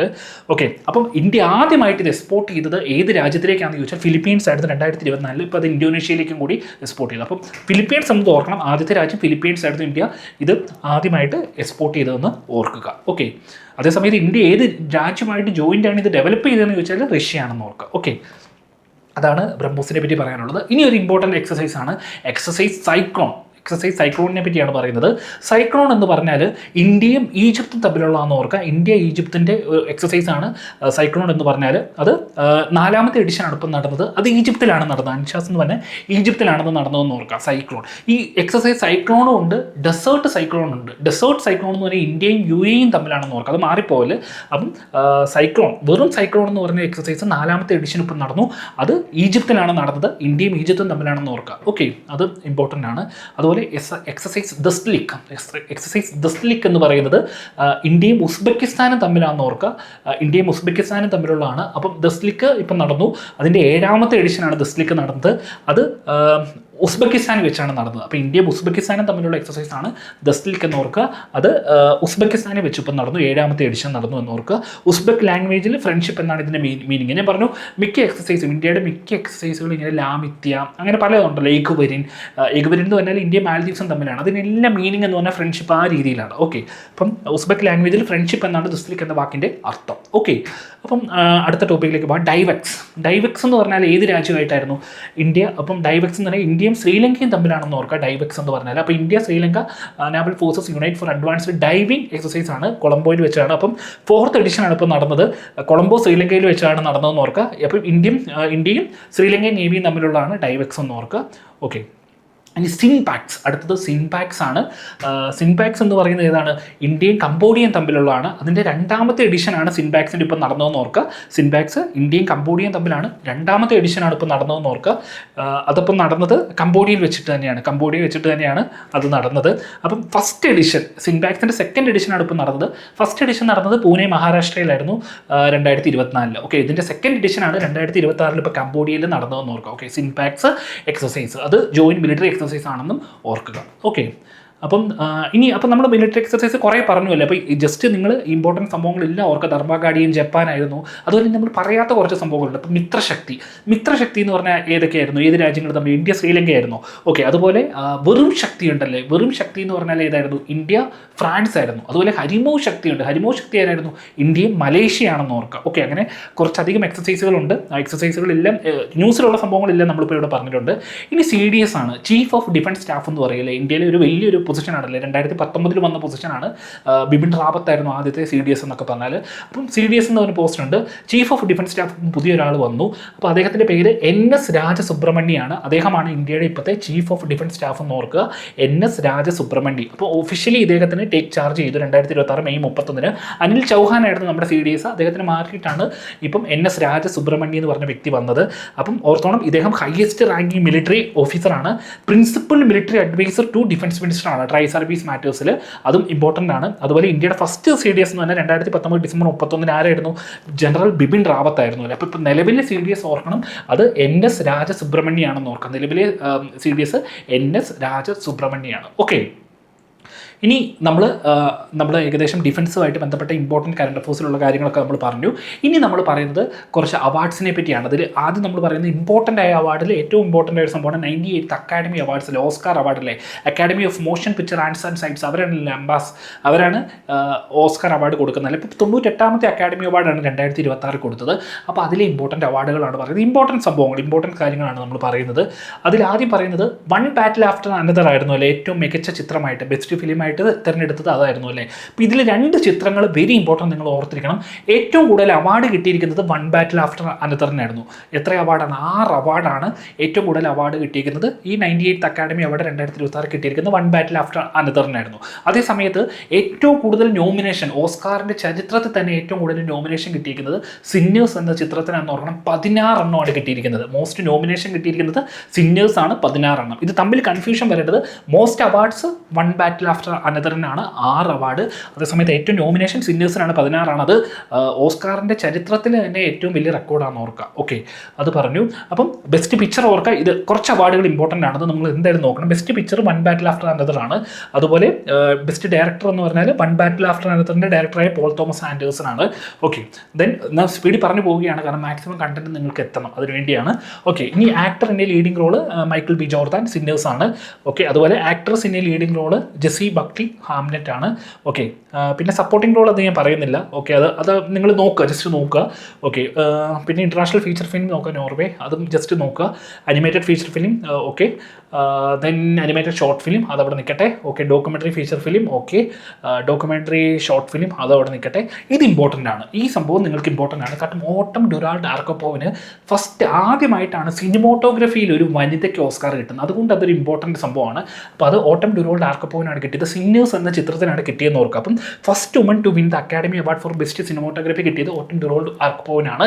അത് സിന്നേഴ്സ് എന്ന ചിത്രത്തിനാണെന്ന് ഓർക്കുക. അപ്പോൾ ഓർത്തോണം, ഏറ്റവും കൂടുതൽ നോമിനേഷൻ ഓസ്കാറിൻ്റെ ചരിത്രത്തിൽ തന്നെ കിട്ടിയിരിക്കുന്നത് സിന്നേഴ്സിനാണ്, 16 എണ്ണമാണ്. അതേസമയത്ത് ഈ ഓസ്കാറിൽ ഏറ്റവും കൂടുതൽ അവാർഡ് കിട്ടിയിരിക്കുന്നത് വൺ ബാറ്റിൽ ആഫ്റ്റർ അനദറിനാണ്, 6 അവാർഡാണ് കിട്ടിയിരിക്കുന്നതെന്നും ഓർക്കുക. ഇതാണ് ഓസ്കാറുമായിട്ട് ബന്ധപ്പെട്ട് ഇമ്പോർട്ടൻറ്റ് സംഭവങ്ങൾ നമുക്ക് പറയാനുള്ളത്. ഓക്കെ, അപ്പോൾ ഇതാണ് ഓട്ടം ഡ്യൂറോൾ ആർക്കപ്പോ. ഓക്കെ, സിന്നേഴ്സ് എന്ന ചിത്രത്തിന് കിട്ടി. ഇനി അടുത്തൊരു ഇമ്പോർട്ടൻറ്റ് അവാർഡ് നമ്മൾ പറയുകയാണ്, ജ്ഞാനപീഠ അവാർഡിനെ പറ്റിയാണ് നമ്മൾ പറയുന്നത്. അടുത്തൊരു ഇമ്പോർട്ടൻറ്റ് അവാർഡ് ജ്ഞാനപീഠ അവാർഡാണ്. ഓക്കെ, ജ്ഞാനപീഠ അവാർഡിനെ പറ്റി പറയുകയാണ്. അപ്പോൾ ഇതാരാണ്? വൈരമുത്തു അല്ലേ, വൈരമുത്തുവാണ് ഇത്തവണത്തെ, അതായത് 60ാമത്തെ ജ്ഞാനപീഠ അവാർഡ് 2025 കൊടുത്തു. ശരിക്കും 65 വ്യക്തികൾക്ക് കിട്ടിയിട്ടുണ്ട്, കാരണം ചില തവണ ജ്ഞാനപീഠം കൊടുക്കുമ്പോൾ 2 പേർക്കൊക്കെ കൊടുക്കാറുണ്ടല്ലേ. അപ്പോൾ ഈ വൈരമുത്തുവിനാണ് ഇത്തവണ ജ്ഞാനപീഠം കിട്ടിയിരിക്കുന്നത്. ഓക്കെ, അത് 60ാമത്തെ ജ്ഞാനപീഠ അവാർഡാണെന്ന് പറഞ്ഞാൽ 2025 തമിഴ്നാട്ടിൽ നിന്നുള്ള 3ാമത്തെ എഴുത്തുകാരനാണ് ജ്ഞാനപീഠം ലഭിക്കുന്നതെന്ന് ഓർക്കുക. ഓക്കെ, അഖിലനും ജയകാന്തനും ഒക്കെ ലഭിച്ചിട്ടുണ്ട്. 3ാമത്തെ വ്യക്തിക്കാണ് ജ്ഞാനപീഠം തമിഴ്നാട്ടിൽ നിന്ന് കിട്ടുന്നത്. അതുപോലെ ഓർക്കണം, 1961 ജ്ഞാനപീഠം മീൻസ് എന്ത് ചെയ്തത്, എസ്റ്റാബ്ലിഷ് ചെയ്തതല്ലേ. അതേസമയത്ത് ആദ്യമായിട്ട് കൊടുക്കുന്നത് 1965 മലയാളിയായ ജി ശങ്കരക്കുറുപ്പിന് എന്തായിരുന്നു, ഓടക്കുഴൽ എന്ന കൃതിക്കാണ് കിട്ടിയത്. അതിനുശേഷം പലർക്കും കിട്ടി. പക്ഷേ 1982 മുതൽ കൃതികൾ എന്നുള്ള സംഭവം നിർത്തിയല്ലേ, സമഗ്ര സംഭാവന എന്നുള്ള രീതിയിൽ കൊടുത്തു തുടങ്ങി.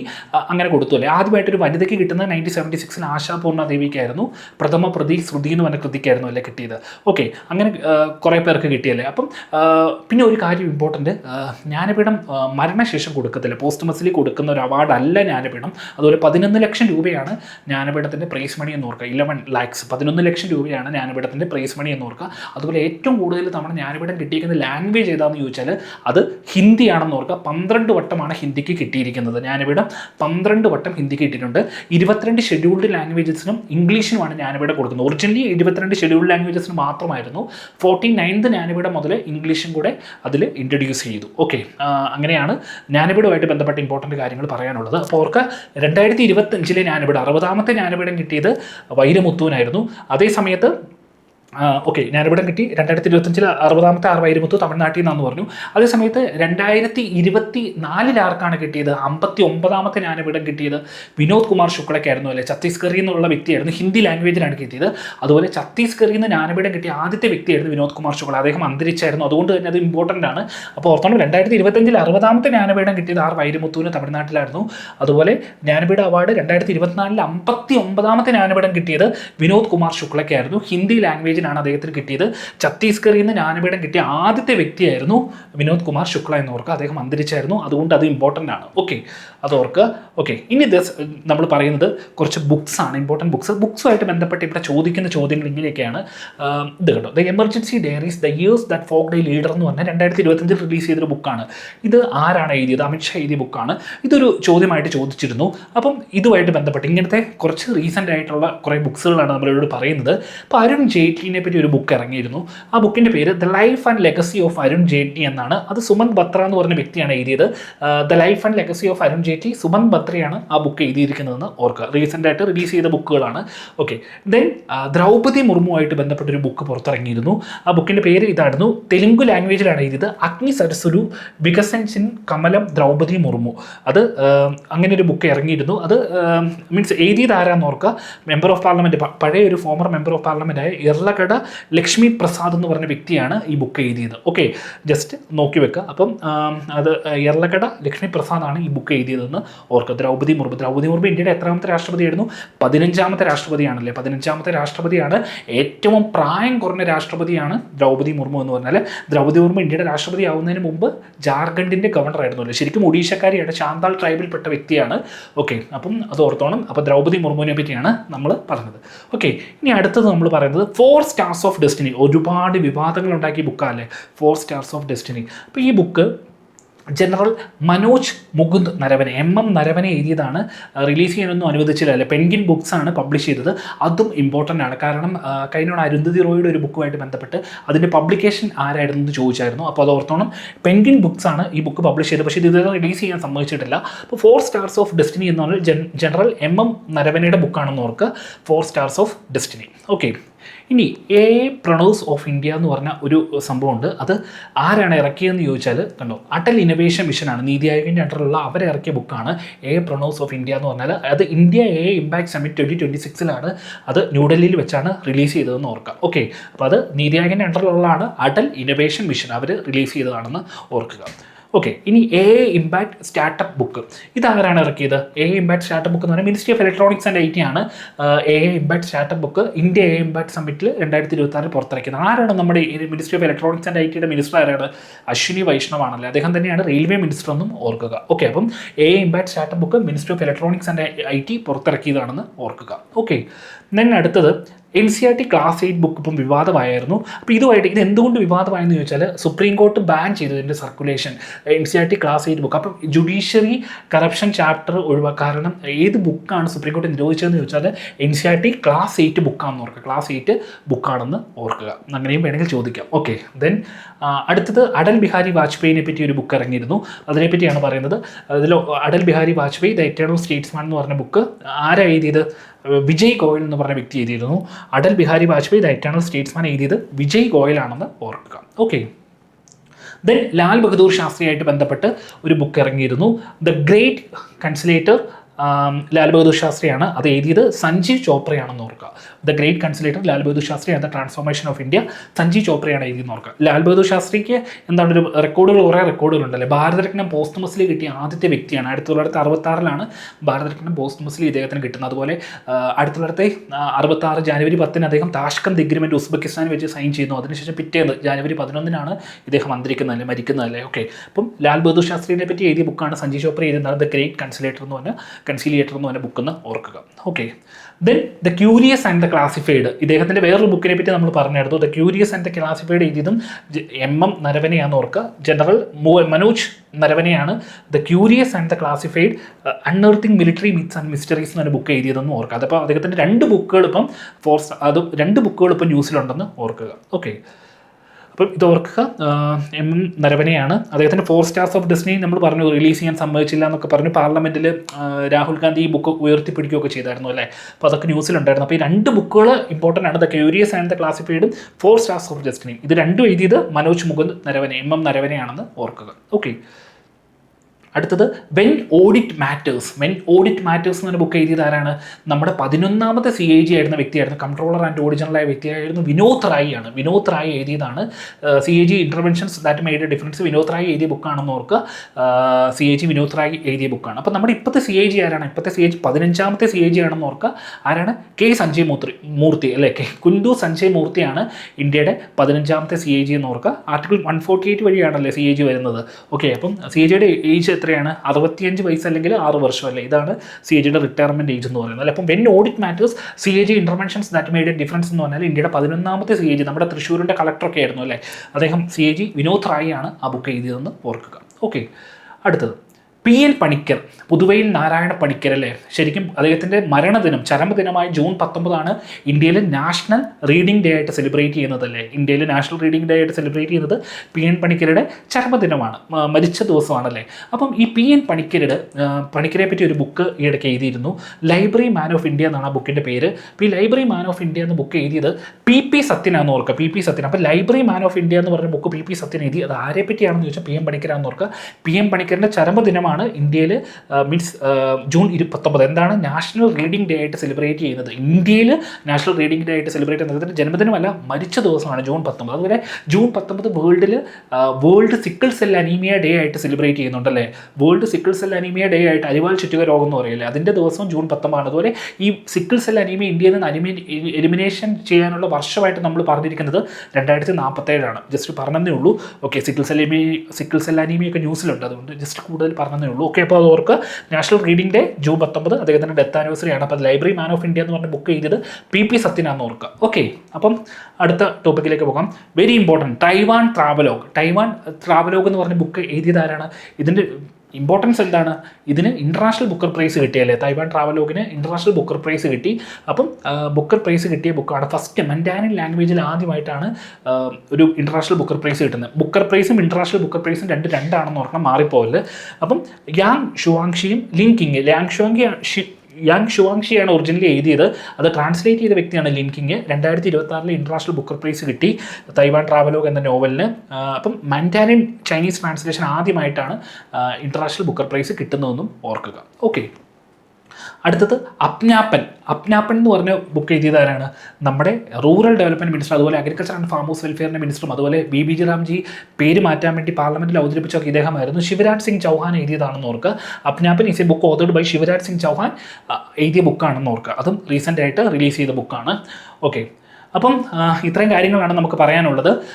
ഇനി ഈ സീരീസ് മീൻസ് ഇതിൻ്റെ അടുത്ത ലെവൽ ഓഫ് നമ്മൾ നോക്കുന്നത് നിങ്ങളുടെ റെസ്പോൺസ് നോക്കിയിട്ടായിരിക്കും. നിങ്ങൾ എങ്ങനെയുണ്ട്, നിങ്ങൾക്കിത് പ്രൊഡക്റ്റീവാണോ, നമ്മൾ മാക്സിമം ക്വസ്റ്റ്യൻസ് നോക്കി അതുമായിട്ട് ബന്ധപ്പെട്ട് ചോദിക്കാൻ സാധ്യതയുള്ള ഏരിയാസാണ് നമ്മളിവിടെ കവർ ചെയ്തിരിക്കുന്നത്.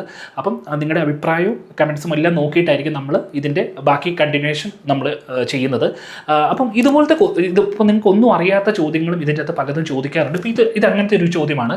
Why did the Supreme Court consider mining activities near national parks and sanctuaries hazardous according to the November ഇത് നിങ്ങൾക്കൊന്നും അറിയേണ്ടല്ല. ഇങ്ങനത്തെ ചോദ്യങ്ങൾ ഇഷ്ടം പോലെ അതിനകത്തുണ്ട്. നിങ്ങളിപ്പം ജസ്റ്റ് ഇത് അറിയില്ല എന്ന് പറഞ്ഞിരിക്കില്ല. ജസ്റ്റ് ശരിക്കും പറഞ്ഞാൽ ഇതിൽ ഓപ്ഷൻസ് എലിമിനേറ്റ് ചെയ്ത് തന്നെ ഉത്തരങ്ങളിലേക്ക് എത്താൻ പറ്റും. അങ്ങനെ കുറച്ചധികം ചോദ്യങ്ങളും ഉണ്ട്. അപ്പോൾ നിങ്ങൾ എല്ലാം പഠിച്ചൊന്നും ചെയ്യേണ്ട, കുറച്ച് കോമൺ സെൻസും കൂടി ഉപയോഗിച്ചാൽ മതി. ഇതുപോലത്തെ ചോദ്യം വരുമ്പോൾ കണ്ടില്ലേ, ഒരിക്കലും മൈനിങ് ആക്ടിവിറ്റീസ് റെസ്ട്രിക്റ്റ് ചെയ്യാനുള്ള സംഭവമാണ് ഇവിടെ ചോദിച്ചിരിക്കുന്നത്, അല്ലെ ഹസാർഡസ് അതിൻ്റെ കാര്യമാണ് ചോദിച്ചിരിക്കുന്നത്.